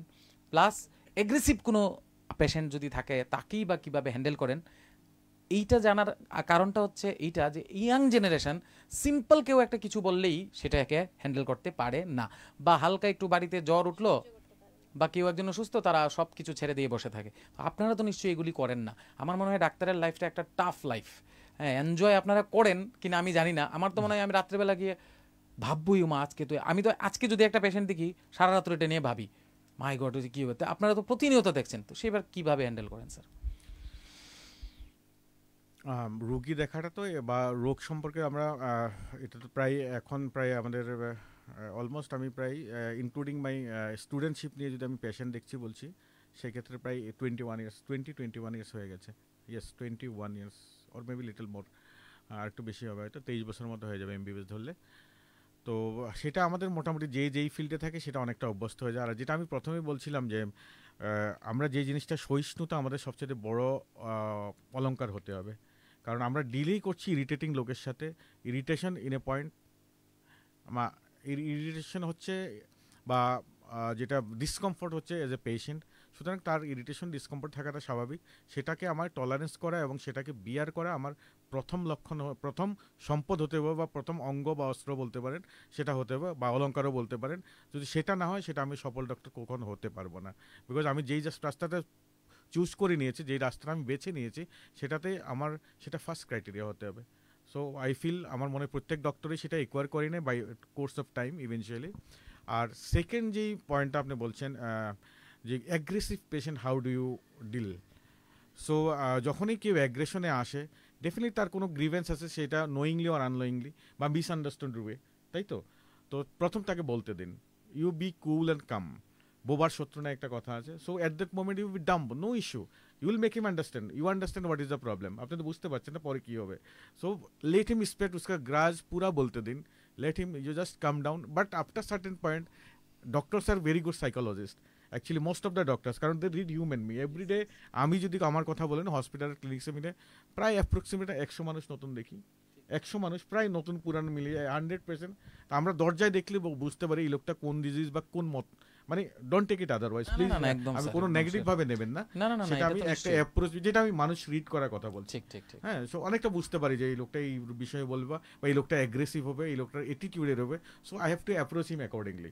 ঠিক আছে, একটা যদি ইয়াং স্টুডেন্ট আসে বা ইয়াং জেনারেশন ছেলে আসে, smart guy, so if I talk him smartly in his language, if I make fun of little in some surrounding atmosphere, বা ইফ দ্য পেশেন্ট, যদি পেশেন্টটা নিজের বান্ধবীকে নিয়ে আসে, আমি যদি বান্ধবীকে নিয়ে বা বন্ধুকে নিয়ে কিছু বলি, definitely will be comfortable. So that's, এইভাবে আমরা কমিউনিকেট করতে হয়। Communication is the biggest way.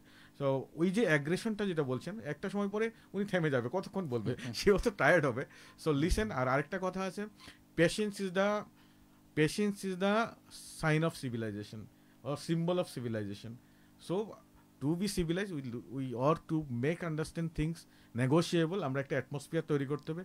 দুজনেই যদি অ্যাগ্রেসিভ হয়ে যেতে কি করবে? দুজনেই পেশেন্ট হয়ে যাবে ultimately. Patient already aggressive with a patient, and doctor also become patient at the moment. So they will fight, the third doctors need to be called. So আমি এইভাবে চলি, আমি বাকিদের কথা বলতে পারছি না। So I feel these two principles and I move with that. আমার কাছে কিছু পার্সোনাল কোয়েশ্চেন্স ছিল স্যার। আমাদের যারা দর্শক রয়েছেন ওরা আমাকে ইনবক্সে ড্রপ করেছিল। যেমন এর মধ্যে সোনিয়া দেব আচার্য আমাকে জিজ্ঞেস করেছিলেন যে ওনার মেয়ে রয়েছেন, অ্যাডোলেসেন্স পিরিয়ড চলছে। তো এখন যে সমস্যাটা, সে বলে যে একটা কমন ফ্যাক্টর যেটা দেখা যায় এই পিরিয়ডে, যখন বাচ্চারা সেই অ্যাডোলেসেন্স পিরিয়ডে যায়, তখন ফেসের মধ্যে অনেক রকমের চেঞ্জেস, স্পেশালি পিম্পলস প্রবলেম বলুন, বা এগুলোকে কিভাবে ওভারকাম করা যেতে পারে? ইয়েস, পিম্পল সম্বন্ধে আমি কিছু বলবো, কি কারণ এটা একটা বার্নিং কোয়েশ্চেন। আর যেটা বলছিলাম যে সোশ্যাল মিডিয়া এটাকে আরও একটা কেওসে ফেলেছে বিকজ অফ দিস। আর সোশ্যাল মিডিয়ার জন্য প্রচুর লুকস ইম্পর্টেন্ট। আর অ্যাকচুয়ালি একনি বা ব্রণ এটা একটা স্বাভাবিক জিনিস, যদিও এটা অ্যাডোলেসেন্ট বা মেনার্কি বা অ্যাডোলেসেন্সের সময় আসে। ছেলেদের আপনার ধরুন 11-12 বছর আছে, মেয়েদের 9 থেকে 11টা, ছেলেদের একটু পরে আসে। আর জেনারেলি 16 to 20 or 25 মোটামুটি শেষ হয়ে যায়। কিন্তু আজকের দিনে ওই একটু আগে বলছিলেন না, influence of the this different type of promotional foods আর different type of artificial foods আর সাপ্লিমেন্ট, তো সেই জায়গায় আমি আসছি এখন। সো এখন একনি বা ব্রণর কোনো বয়স নেই। উনি তো বলছেন ওনার ঠিক আছে, that's a normally it's fine. আমি সেই প্রসঙ্গ আসছি, জাস্ট আমাকে আর একটু বিস্তারিত বলতে দিন, সেই প্রসঙ্গে আসবো। তো কোনো বয়স নেই, যে কোনো বয়সে এখন একনি হতে দেখা যাচ্ছে। ইভেন আমরা দেখছি প্রায় 60-65 বছর। আমি রিসেন্টলি একটা পেশেন্ট পেয়েছি, she is 72 years old having acne at 72 years. Can you believe? খুব আনইউজুয়াল। হ্যাঁ, কোনো কিছু পার্টিকুলার মেডিকেশনে থাকলে হতে পারে, দ্যার আর সাম, যেমন স্টেরয়েড বা কিছু মেডিকেশন রয়েছে, অ্যান্টিবায়োটিক, সেগুলো থেকে একনি হতে পারে। সো কোনো অ্যাট দিস এজ এখন কোনো এইজ থাকে না। এখন আমি ওনার প্রসঙ্গে এসেছি, ব্রণটা খুব স্বাভাবিক। এখন 1-2 বা 2-1 ব্রণ হলে মোটামুটি সেল টু মিটিং হয়, কিন্তু যদি অনেক বেশি ব্রণ হয় সেটাকে অতি সত্বর ডাক্তারের নজরে আনা উচিত। কারণ ব্রণ থেকে যেই সমস্যা হয় অ্যাডোলেসেন্টের সবচেয়ে বড় সমস্যা যেটা হচ্ছে, it's the age of relationship. It's not about boyfriend আর girlfriend, it's about different type of. 17-16 বছর, 18 বছর, 20 বছর ছেলেমেয়েরা কী করে, they come out of home, make friends, makes different kinds of people, বড় ছোট, they participate in different type of activities, in game, playing, teaching, touching.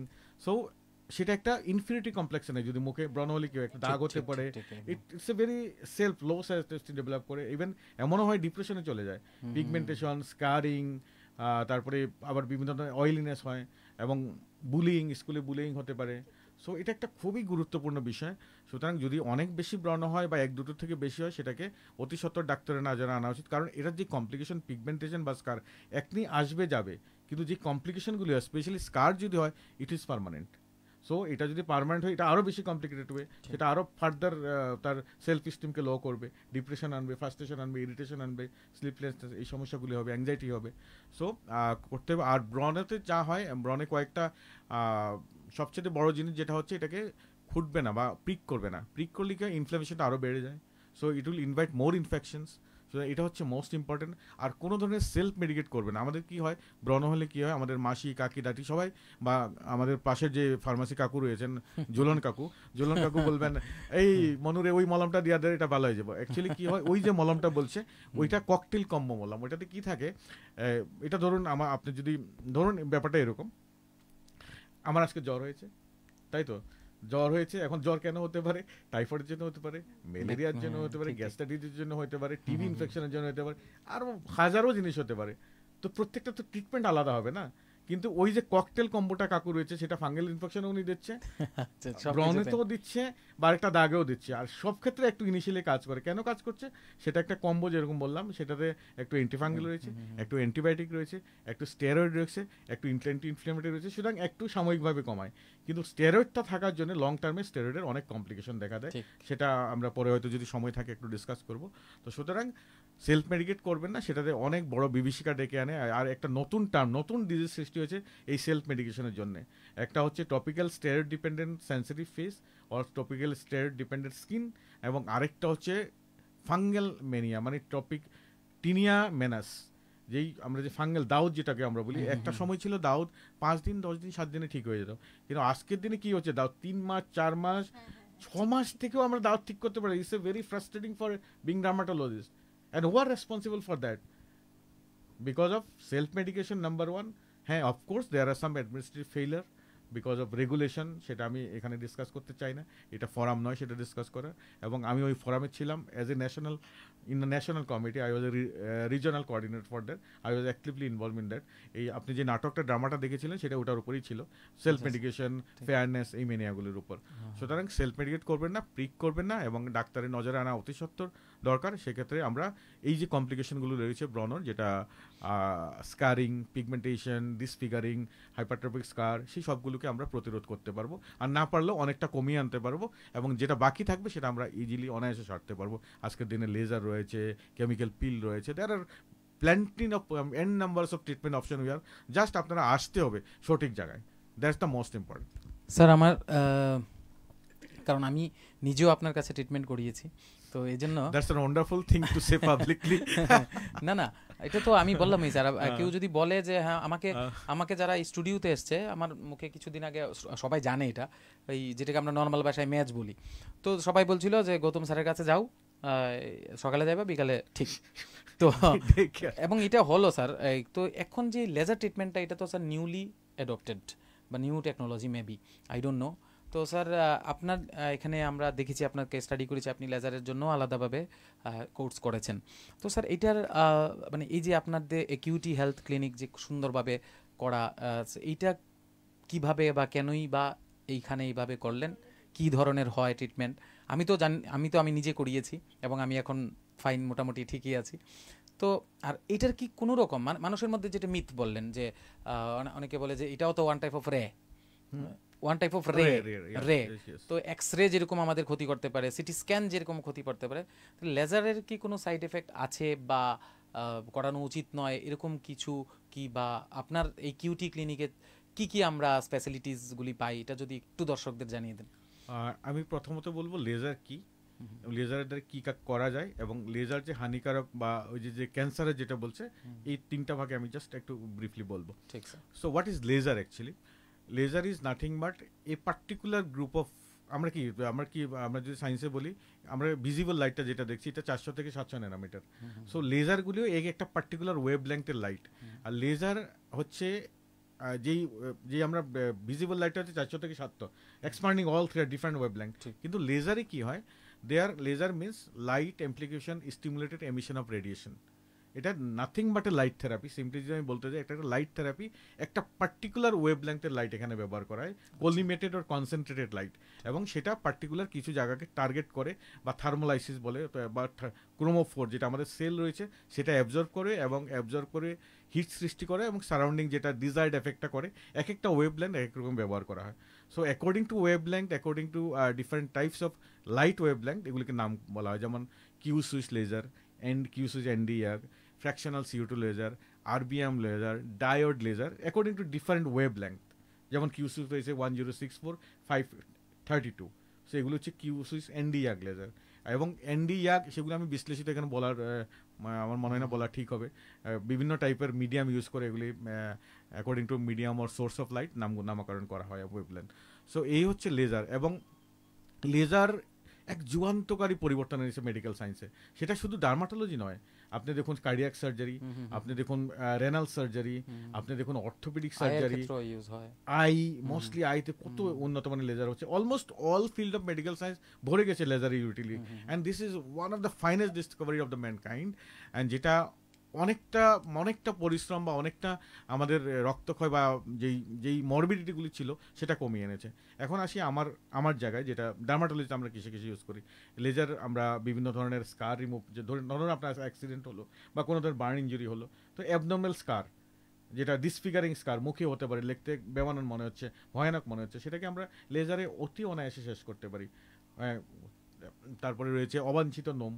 আমাদের শরীরে যেমন মহিলাদের হরমোনাল কারণে বা কিছু কিছু কারণে অবাঞ্ছিত নোম হতে পারে, সেটা অনেকটা অস্বস্তিকর এবং কমপ্লিকেটেড থিং। সো সেটা আমরা রিমুভ করতে পারি laser. Hair reduction, unwanted pigmentation বিভিন্ন কারণে হতে পারে। একটু আগে বলছিলাম একনি বা ব্রণ, সেখানে আমরা লেজার দিয়ে অনায়াসে আমরা স্কারগুলো ঠিক করতে পারি, ব্রণ স্কার। তারপরে জ্বরণ, একসময় জ্বরণ যেটা আমরাকে বার্থমার্ক বলি, বড় বড়, আগে বলতাম এটা কিছুই নয়, এটা তো কিছু করা যাবে না, এটা একটা কসমেটিক ডিসফিগারেশন। কিন্তু তারপরে কি করতো, হয়তো কেউ যদি খুব ডিজায়ার করতো, আমরা সার্জিক্যাল করতাম। So that's a 10 years process.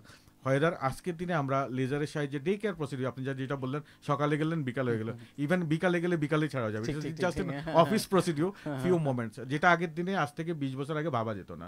So একটা যুগান্তকারী, দৃষ্টান্তকারী আপনার পরিলক্ষণীয় যেটা চেঞ্জ এনেছে। তারপরে আরও অনেক জিনিস বলি, যেমন লেজারের সাহায্যে আপনার ধরুন বিভিন্ন ধরনের টিউমার একদম মিনিমালি ইনভেসিভ করা যেতে পারে। তারপরে কি বললাম, বিভিন্ন ধরনের মোল যেটা বললাম, ফ্র্যাকেলস, আমাদের মুখে ছোট ছোট ছোট দানা দানা তিলের মতো অনেক সময় ফ্র্যাকেলস করছে, সেটা অতি সহজে আমরা নির্মূল করতে পারি। So these are easiest. বা কেউ আমরা এই যে বলছেন স্কিনকে রিজুভিনেট করতে, স্কিনকে একটু ব্রাইট করতে, সো লেজারের সাহায্যে রিজুভিনেট করা যায়, খালি সেটিংটা ডিফারেন্ট হয়।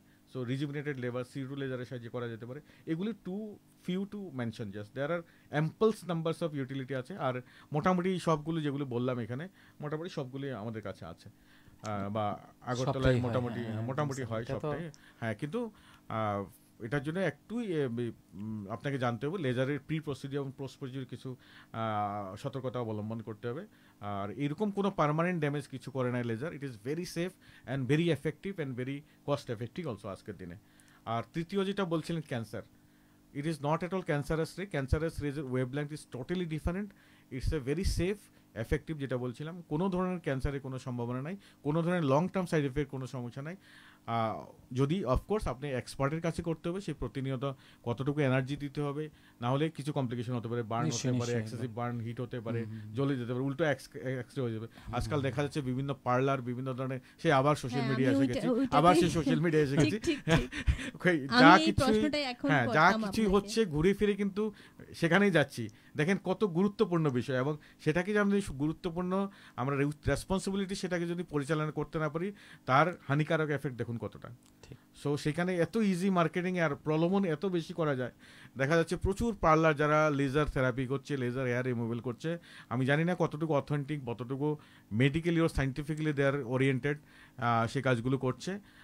তবে হ্যাঁ আমি এটাই বলবো, যদি পার্লার বা এগুলোতে অ্যাটেন্ড করেন লেজার ক্লিনিকগুলো, দেখবেন সে ডাক্তার কোয়ালিফাইড কিনা, whether he may be a plastic surgeon, he may be a ENT surgeon, or she may be a dermatologist ও dermato surgeon with MD or DVD degree. So এই কয়েকটা জিনিস দেখতে হবে, হয়দার ডাক্তার অ্যাভেলেবিলিটি এবং তার কোয়ালিফিকেশন এটা আছে কিনা, সে কি সত্যিই লেজার প্রশিক্ষণ প্রাপ্ত কিনা, না হলে কিন্তু ফাঁদে পড়তে পারেন। আমি ছেলে বলে হয়তোবা ইট ওয়াজ বিয়ন্ড অফ মাই নলেজ যে পার্লারে ওই লেজার না না, এটা তো আপনি রাস্তাঘাট না, আমি অ্যাকচুয়ালি এই প্রশ্নটাই স্যারকে করতাম যে এখন এটা খুব কমন হয়ে গেছে স্যার, কমন কমন হয়ে গেছে যে সবাই একটু যেমন স্কিন লাইটেনিং ট্রিটমেন্ট, দেন লিপ লাইটেনিং ট্রিটমেন্ট, আরো অনেক ধরনের ট্রিটমেন্ট আছে, যেটা করতে সবাই ওই পার্লারের দিকে মানে আমি জাস্ট ইন্টারাপ্ট করছি, মানে এই হ্যাঁ, প্রসঙ্গে হ্যাঁ, বলছিলাম, এই নিশ্চয়ই, জাস্ট 4-5 দিন আগে এক মহিলা, ওনার বিয়ে হবে আগামী মাসে, ওনার বিয়ে। সো উনি কোনো একটা কারণে কোনো একটা পার্লারে গিয়েছেন, আমি নাম তো বলতে পারবো না সেটা। ঠিক। She went for hair removal and she burned her skin. She went for a good thing to make her aesthetically better, and she landed up with the complication. She ultimately আমাদের কাছে আসতে হলো। So what can we do?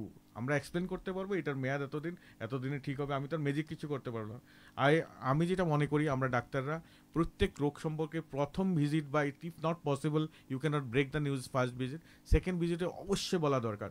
Because until and unless patient না জানে ব্যাপারটা ভালোভাবে, এটার outcome এরকম, এটার ট্রিটমেন্ট এরকম, এটার অপশন এরকম, you have to make him or her fully understand, then only you will be succeed. একদম, আমি আপনার প্রোমো ভিডিও, ইন্ট্রো ভিডিও তো এটা বলেছি যে আপনি সবসময় এটা বলেন যে বলা একদম স্যার, একদম স্যার। যেমন ধরুন সোরিয়াসিস রয়েছে, যেটা একটা ক্রনিক ডিজিজ, ভিটিলিগো রয়েছে, ইটস এ অটোইমিউন ডিজিজ।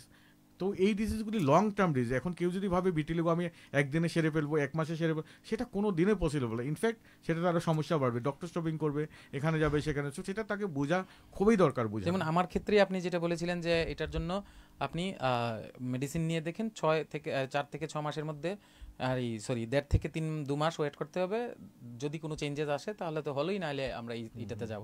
তখন আমি বলেছিলাম না স্যার, আমার ইমিডিয়েট দরকার, কারণ আমার তো এই ধরনের প্রোগ্রাম ফেস করতে হয়। আরেকটা স্যার মিথ না ঠিক, এটা আমি জানি না, আমার জানার উদ্দেশ্যে বলছি, মার্কেটে একটা জিনিস আছে, স্কিন ডিজিজ হলো ডাক্তারের কাছে গেলাম মানে স্কিনের ওষুধের দাম বেশি, এইটা মার্কেটে কিন্তু একটা স্যার আমরা শুনতে পাই।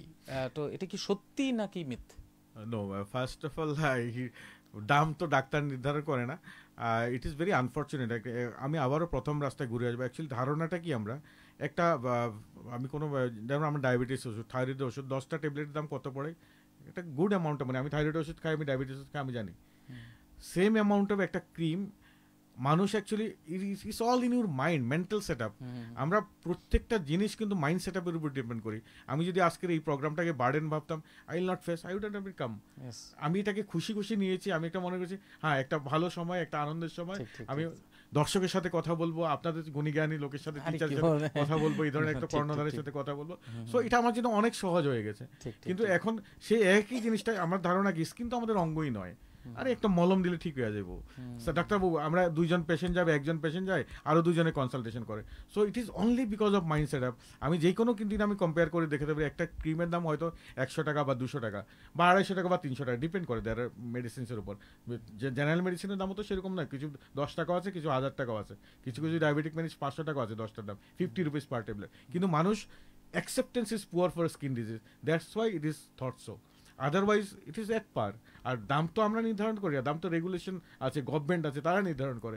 এটা টোটালি মিথ।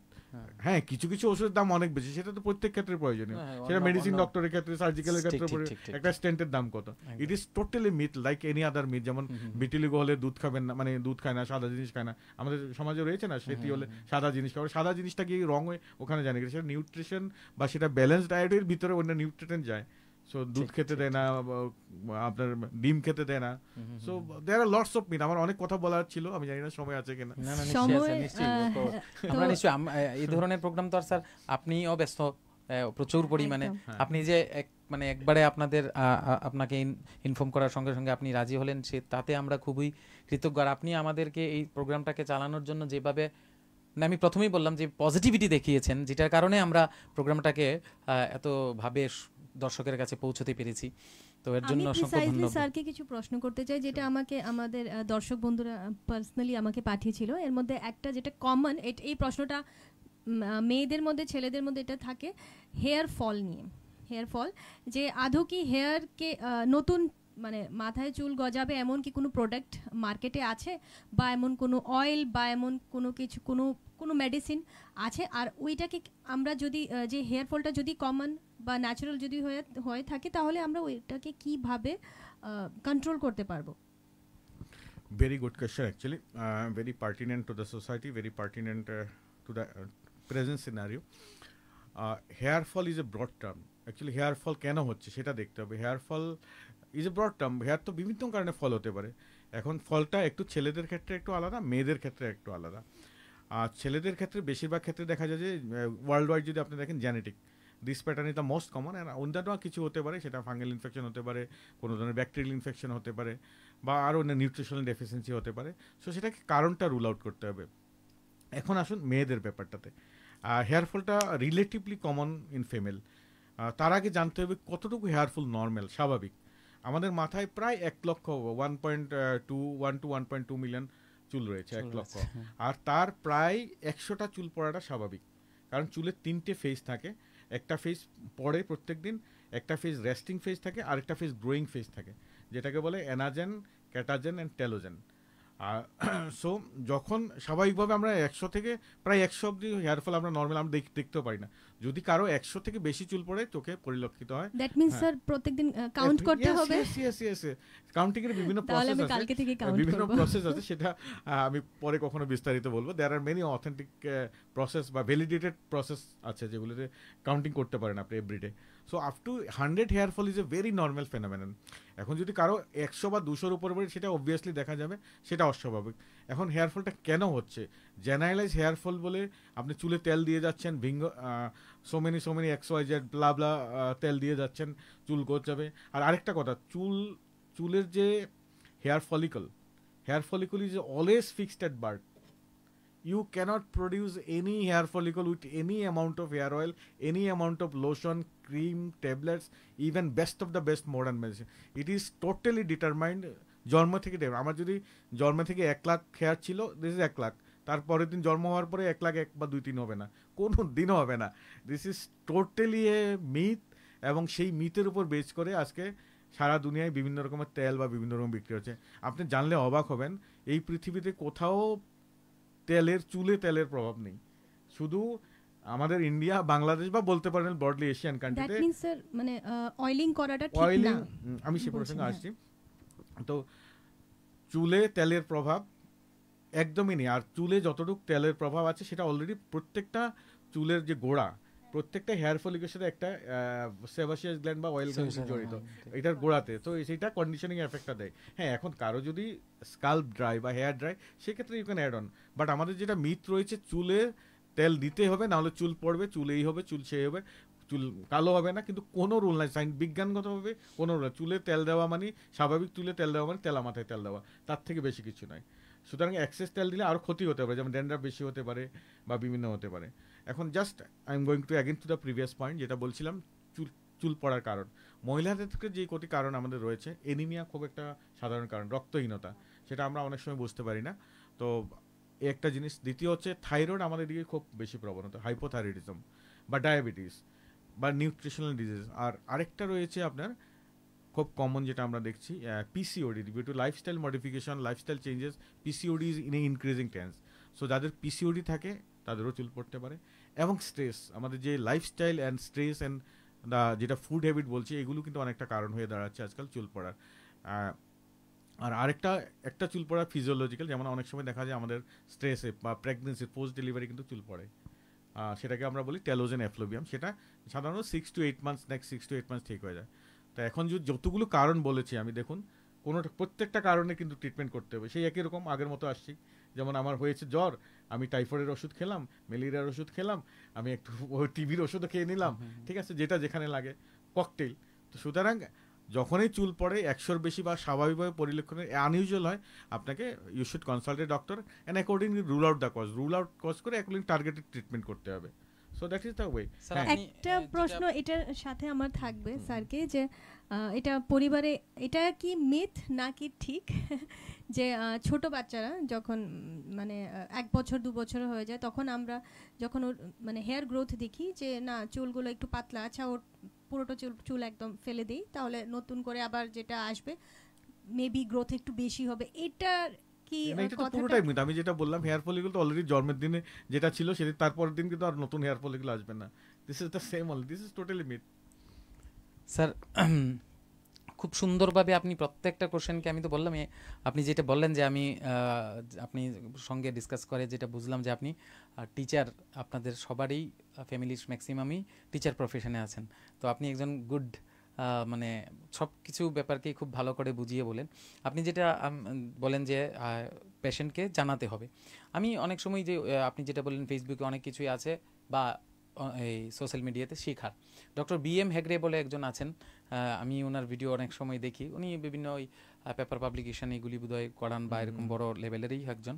তো উনি বলতেন যে পেশেন্টদেরকে মানে ওই যে কোনো একটা মেডিসিনের সাইড এফেক্ট এবং তার কত পার্সেন্ট ভালো হবে এবং কত NTA ভ্যালু বা এরকম কিছু বোধহয় থাকে একটা কোনো একটা মেডিসিনের, না কি টার্মিনোলজি বললো আমি জানি না, এটা জেনে তাকে মেডিসিনটা দেওয়া উচিত। এবার আপনি যেটা বলেন যে একদম পেশেন্টকে ক্লিয়ার করে বলে তারপরে ট্রিটমেন্ট শুরু করা উচিত। আপনি যেটা বলছেন আমি সেই জিনিসটা আমিও করি, আমি তো এটা এই জন্যই তো বললাম স্যার, মানে আপনি এটা করেছেন। আমি করি, মানে এটা ডেফিনেটলি করি, আদারওয়াইজ তো পেশেন্ট ফ্রাস্ট্রেটেড হবে না। আপনার ঠিক পেশেন্টকে জানতে হবে এটা কতদিনে কাজ করবে, নাহলে পরের দিন বলবে স্যার আমার তো কিছু হইছে না। না এত এক্সপ্লেইন করার পরে পরের দিন ফোন করে, আর ফোন এত ইজিলি अवेलेबल। না এই জন্যই তো আমি বললাম যে আপনি মানে আপনাকে দেখলাম যে আপনি পুরো ডিটেইলসটা জানিয়ে তারপরেই ট্রিটমেন্টটা করবেন আর কি, বোঝা গেল। তো স্যার আর আপনার যে স্যার লাইফস্টাইল, মানে যেটা ছোটোবেলা থেকে দেখলাম এই জায়গাতে আসাটা, সেটা কি খুব স্মুথ ছিল নাকি স্যার এই ধাক্কা? কারণ আমাদের যে অনুষ্ঠানটা দেখবে ম্যাক্সিমাম জেনারেশন স্টুডেন্টের মধ্যে থাকে, তো তাদের যে তারা প্রত্যেকেরই, আর বিশেষ করে আমাদের সেন্টার থেকে স্যার প্রতি বছর আমরা নিটটাই বেশি করে করাই। তো এখন নিট এক্সাম চলবে স্যার, তো তাদের প্রত্যেকের গার্জিয়ান নিট হতে হবে, মানে আমাকেও মাথা শেষ, স্টুডেন্টেরও মাথা শেষ। তো সেই ক্ষেত্রে আমি স্যার মানে জানতে চাইবো যে এখন স্টুডেন্টদের কিভাবে করা উচিত, কারণ আপনি বিভিন্ন কম্পিটিটিভ এক্সাম দিয়ে আপনি বাইরে থেকে বিভিন্ন জায়গা থেকে আপনি কোর্স করেছেন, তো সেই ক্ষেত্রে স্টুডেন্ট এখন এই প্রেশারগুলি কিভাবে নেওয়া উচিত, বা আপনার লাইফটাও কি খুব স্মুথ ছিল, দিলেম পেয়ে গেলাম সবখানে, নাকি সেটাতেও অনেক বাধা বিপত্তি ছিল? খুব একটা বাধা বিপত্তি ছিল না, মোটামুটি স্কুল লাইফ কেরিয়ারে মোটামুটি স্মুথ ছিল, কলেজ লাইফও স্মুথ ছিল। কিন্তু হ্যাঁ, আমি প্রথমবার আমি I did not clear medical entrance, যেটা আমি বলছিলাম, just for second, just fraction of marks. Next time I came out to the flying colours. And আমি মাঝখানে কিন্তু আমি কোনো ড্রপ দিই, আমি অন্য আরেকটা চালিয়ে গেছিলাম, এরকম না যে আমি ড্রপ দিয়েছি। দেন আই ওয়েন্ট অন, আমি বিএসসিতে অ্যাডমিশন নিয়েছিলাম, আবার কটন কলেজে নিয়েছিলাম, সেম কলেজ, ইন কেমিস্ট্রি ওয়াজ আমার খুব প্রিয় সাবজেক্ট। ঠিক, ইনফ্যাক্ট কেমিস্ট্রি বললে আমার কেমিস্ট্রির প্রতি ডিফারেন্ট একটা প্রেম জাগে, মনে হয় যেন আমার সামনে একটা প্রেমিকা রয়েছে। এখনের জেনারেশন তো স্যার কেমিস্ট্রি নাম শুনলেই ভয় পায়। I love this subject. আমার অনেক কিছুর প্রতি তাহলে কি স্যার আপনার টার্গেট বায়োকেমিস্ট্রির প্রতিও ছিল? যে হ্যাঁ, বায়োকেমিস্ট্রির প্রতি ছিল বলেই তো আলটিমেটলি এখানে আসলাম, এটা বায়োকেমিস্ট্রিতে রিলেটেড আছে। সো আমার অনেকগুলো দিক আছে, সেটা পরে বলবো। সো আমি নিয়েছিলাম, বাট নেক্সট টাইম আমি যখন দিয়েছি অনেক ইজিলি আমি পেয়ে গেছি। বাট কিন্তু একটাই বলবো, কেউ যাতে একবার বা দুবারে না পেলে হতাশ হওয়ার কিছু নাই, প্রেশার নেওয়ার কিছু নাই, জাস্ট গো। আমরা যেরকম ক্রিকেটে বলি না, ক্রিকেটে সবসময় একটা কথা বলে, play your own game, play your natural game. প্রত্যেকের নিজস্ব একটা পদ্ধতি আছে। আমি আরেকজনকে ফলো করি, আমি উনি এরকম পড়ছে, আমি বোধহয় সেরকম পড়লে ভালো হবে না। You can't be him or I can't be he. এটা কিন্তু প্রত্যেক জিনিসের ক্ষেত্রে প্রযোজ্য, শুধু জীবন মানে লাইফস্টাইলে নয়, পড়াশোনা বলো, প্রত্যেক ইন্ডিভিজুয়াল আলাদা, প্রত্যেকের ক্যাপাসিটি আলাদা। সুতরাং আমরা সেই পিয়ার প্রেশারটা আমার মনে হয় আমরা কমাতে হবে। প্রথমত নিজেদের স্টুডেন্টের মধ্যে ঠিক আছে, তার থেকে বড় আমি আবারও বলছি, মেবি সেকেন্ড টাইম আমাদের গার্জিয়ানদের পিয়ার প্রেশারটা অনেক বেশি আজকের দিনে। সো সেটা আরও বেশি কমাতে হবে। আমার তো মনে হয় আজকাল স্টুডেন্ট পরীক্ষা দেয় না, গার্জিয়ান পরীক্ষা দেয়, সেটা আমি ফিল করছি। সুতরাং কোনো কিছুতেই just go your own natural way, and কোনো কিছুতে একদম পার্মানেন্টলি একটা যে জীবনে এটা হলো না বলে আমার জীবন শেষ, no, there is always much better ways waiting for you, maybe something much better, যেটা তুমি কখনো কল্পনাই করনি। স্যার আপনার সঙ্গে কথা বললে আমরা হয়তো বা সারা রাত্র বলে কথা শুনতে পারবো, অডিয়েন্সও থাকবে, আমাদেরও শুনতে থাকবে, কিন্তু সব কিছুতেই আমাদের একটা টাইম বন্ডিং সময় একটা বাধা থাকে। তো আপনার সঙ্গে কথা, আর যেটা লাস্ট কনসেপ্ট না, মানে লাস্ট যেটা প্রশ্ন এটা বলে আমাদের অনুষ্ঠান আমরা শেষ করব। রং খেলা আসছে স্যার, মানে যেটা দোল পূর্ণিমা, এটার জন্য কি কোনো সাজেশন আছে বা কিছু কি এটা নিয়ে কিছু কি স্কিন বলবেন? কেয়ার রুটিনের ব্যাপারে যদি হ্যাঁ, বলেন। এটা কিন্তু খুবই গুরুত্বপূর্ণ। এটা না বললে আমাদের কিন্তু অনুষ্ঠান অসম্পূর্ণ হয়ে থাকতো। কালকেই তো বোধহয় রং না? হ্যাঁ। তো সবাইকে এই রঙিন বসন্ত উৎসবের আগাম শুভেচ্ছা রইল। আশা করি সবাই সুস্থ থাকবেন এবং সেফ হোলি খেলবেন। এখন আমার 2-3টে জাস্ট কিছু সতর্কীকরণ আমি বলতে চাইছি। যতটুকু পারেন আবির রং ব্যবহার করবেন, যা যদি পারেন ন্যাচারাল রং ব্যবহার করেন।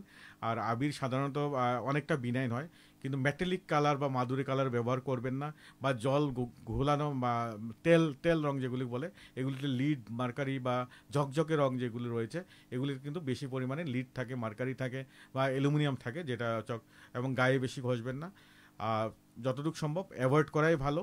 আর কয়েকটা জিনিসের সতর্কীকরণ, খুব গুড অ্যামাউন্ট অফ হাইড্রেশন নেওয়া খুব দরকার, কারণ আমরা যখন রং খেলি আমরা আউটডোর খেলি বেশিরভাগ সময়, আর সারাদিন রং নিয়ে মত্ত হয়ে থাকি। আর এছাড়াও যেটা হচ্ছে, so adequate amount of water. Second most important, আজকে রাতে থেকে, কালকে তো রং খেলা হবেই অলরেডি, বা কালকে পরশু 2 দিন, আমার মনে হয় আজকে স্কিনটাকে একটু হাইড্রেশন করে নিলে, যে কোনো একটা ময়শ্চারাইজার, সেটা কমার্শিয়াল ময়শ্চারাইজার হতে হবে সেরকম কথা নয়, ঘরে যেটা এডিবল অয়েল বা নারিকেল তেল রয়েছে সেটা মেখে নেন। এটা মাখলে কি হবে, সুবিধাটা কি হবে, আপনার রংটা ডিরেক্টলি গায়ে লাগবে না এবং সেটা অনায়াসে সরানো যাবে। এটা একটা জিনিস।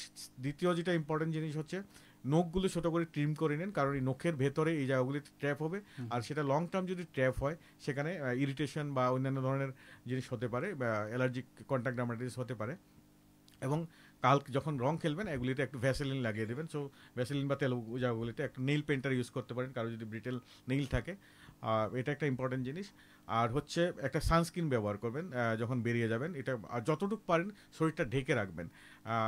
আমরা আগে তো পুরোনো কাপড় পরতাম ছোটোকালে, তো হ্যাঁ, আজকে তো পুরোনো কাপড় চলবে না, কালকে পরের দিন সোশ্যাল মিডিয়া আপলোড করতে হবে।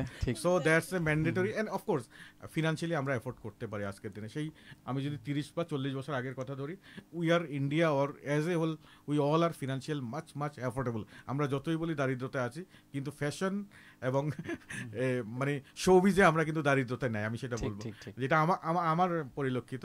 সুতরাং একটা ভালো কাপড়ই পরে নেবেন, maybe new shirt or new, যতটুকু সম্ভব একটা হেড বা ক্যাপ ব্যবহার করবেন। যদিও ফ্যাশনেবল হবে না, কারণ চুলে রং না দিতে পারলে আমরা অস্বস্তি, স্যাটিসফাই হবে না। সো আমি যতই বলি, এটা একটা বলার জন্য বলা হবে। সো চুলেও একটু তেল মেখে নেন। একটু আগে কিন্তু বলছিলাম তেল না মাখার জন্য, কিন্তু এখন বলার উদ্দেশ্যটা অন্য। তেল মাখার এখন উদ্দেশ্যটা হচ্ছে চুলে যাতে রংটা ডিরেক্টলি না লাগে এবং স্কাল্পে অনেক সহজে আমরা সরাতে পারি। সো এই কয়েকটা খুব ইম্পর্টেন্ট জিনিস। আর আরও 2-1টা ইম্পর্টেন্ট জিনিস হচ্ছে, কোথাও যদি পরের দিন রং সরানোর সময় খুব কোনো জায়গায় রং লাগে থাকে, কোনো অসুবিধা নেই, রগড়ে রংটা সরাতে চেষ্টা করবেন না, কারণ সেটাতে আপনার স্কিনটাকে ফার্দার ড্যামেজ করবে এবং রংটাকে পেনেট্রেট করতে সাহায্য করবে। সেখানে ইরিটেন্ট কন্ট্যাক্ট ডার্মাটাইটিস বা অ্যালার্জিক কন্ট্যাক্ট ডার্মাটাইটিস হতে পারে। আর যদি কেউ কন্ট্যাক্ট লেন্স ব্যবহার করেন, please remove your contact lens, and সবাইকে বলবো একটা সানগ্লাস ব্যবহার করুন, যাতে চোখের কন্ট্যাক্টটা আসে, কারণ চোখ খুব সূক্ষ্ম, minimum number of colour may harm your eyes and lot of complications. আর যাদের অলরেডি কিছু ড্রাই স্কিন ডিজিজে ভুগছেন, বা কারো যদি প্রি এক্সিস্টিং অ্যালার্জিক থাকেন কোনো পার্টিকুলার রঙের প্রতি, সেটা অ্যাভয়েড করা খুবই দরকার। আর কারো অ্যাজমা বা কারো যদি atopic dermatitis, eczema, allergic contact dermatitis বা এনি প্রি এক্সিস্টিং যদি কোনো স্কিন ডিজিজ থাকে, তারা একটু রংটাকে অ্যাভয়েড করলে আমার মনে বেশি ভালো। সিম্বলিক হয়তো কোনো একটা জায়গায় পার্টিকুলার লাগাবে, সিম্বলিক যেটা আমরা করি। তো এই সবটা। আর সদ্যজাত বা দুগ্ধজাত শিশুকে যাতে রং একদমই না লাগান, সেটা আমার বিনম্র অনুরোধ সবাইকে। এটা কিন্তু আমরা অনেক সময় উল্লাসে করে ফেলি এবং অনেক হানিকারক, বিকজ শিশুদের ত্বক আপনি বুঝতেই পারছেন খুবই নরম। আর তাছাড়াও স্কুল গোয়িং চিলড্রেন যারা রয়েছে, ওদের সাথে যদি আমরা একটু গার্জিয়ানরা থাকি, ওদেরকে যদি একটু দেখে নজর রাখি, সেটা আমার মনে ভালো হবে। তো মোটামুটি I wish all you very safe and happy Holi. বসন্তের উৎসব, রঙের উৎসব, প্রেমের উৎসব। সবাই রং নিয়ে রঙিন হন, প্রেমে মত্ত হন এবং ভালো থাকুন, সুস্থ থাকুন। স্যার খুব ভালোভাবে এক্সপ্লেইন করলেন, মানে আর এই লাস্টের যে ইনফরমেশনটা, এটা একদম মানে সময় উপযোগী একটা মানে ব্যাপার, কারণ কালকেই আর সবাই এটা নিশ্চয়ই এখনো না হলে কিন্তু আমাদের প্রোগ্রাম অধুরা থাকতো। ঠিক now is ice on the, কি বলে, আইসিং অন দা কেক। ঠিক। ওকে স্যার, তো খুব ভালো লাগলো স্যার আপনার সঙ্গে কথা বলে। আমাদের দর্শকরাও অনেক কিছু জানতে পারলেন, আর আপনি আপনার এত ব্যস্ততম সময়ের মধ্যেও আপনি আমাদেরকে এত সুন্দরভাবে কাল রাত থেকে অনেকটাই সাহায্য করেছেন। আর আমরাও চেষ্টা করেছি স্যার দর্শকদের কাছে আপনার যে স্ট্রাগল বা আপনার যে এই জায়গাতে পৌঁছা সবটাকে সুন্দরভাবে তুলে ধরতে, আপনার অনুপ্রেরণা কি বা সব কিছু। তো স্কিন ডিজিজ নিয়ে যখনই আমরা কোনো প্রবলেমে পড়ি, তো আমরা ডক্টর গৌতম স্যারের কথা তো নিশ্চয়ই মনে আসবে। আর আমাদের সেই একিউটি হেলথ কেয়ার সেন্টার যেটা আছেন আমাদের চৌমনি ঠাকুরপল্লী রোডে, তো সেখানেও আমরা যোগাযোগ নিশ্চয়ই করব। তো স্যার অসংখ্য ধন্যবাদ আপনি আমাদেরকে। আমার তরফ থেকে অসংখ্য ধন্যবাদ। আমি আবারও বলছি, আমি এতই আপ্লুত আপনাদের দুজনকে পেয়ে, অতি সুন্দর, আমার খুব সুন্দর প্রোগ্রাম, এবং সত্যি খুবই অভিভূত আজকের এই অনুষ্ঠানে সুযোগ দেওয়ার জন্য। দুজনকে ধন্যবাদ জানিয়ে thank you sir, thank you sir, নমস্কার।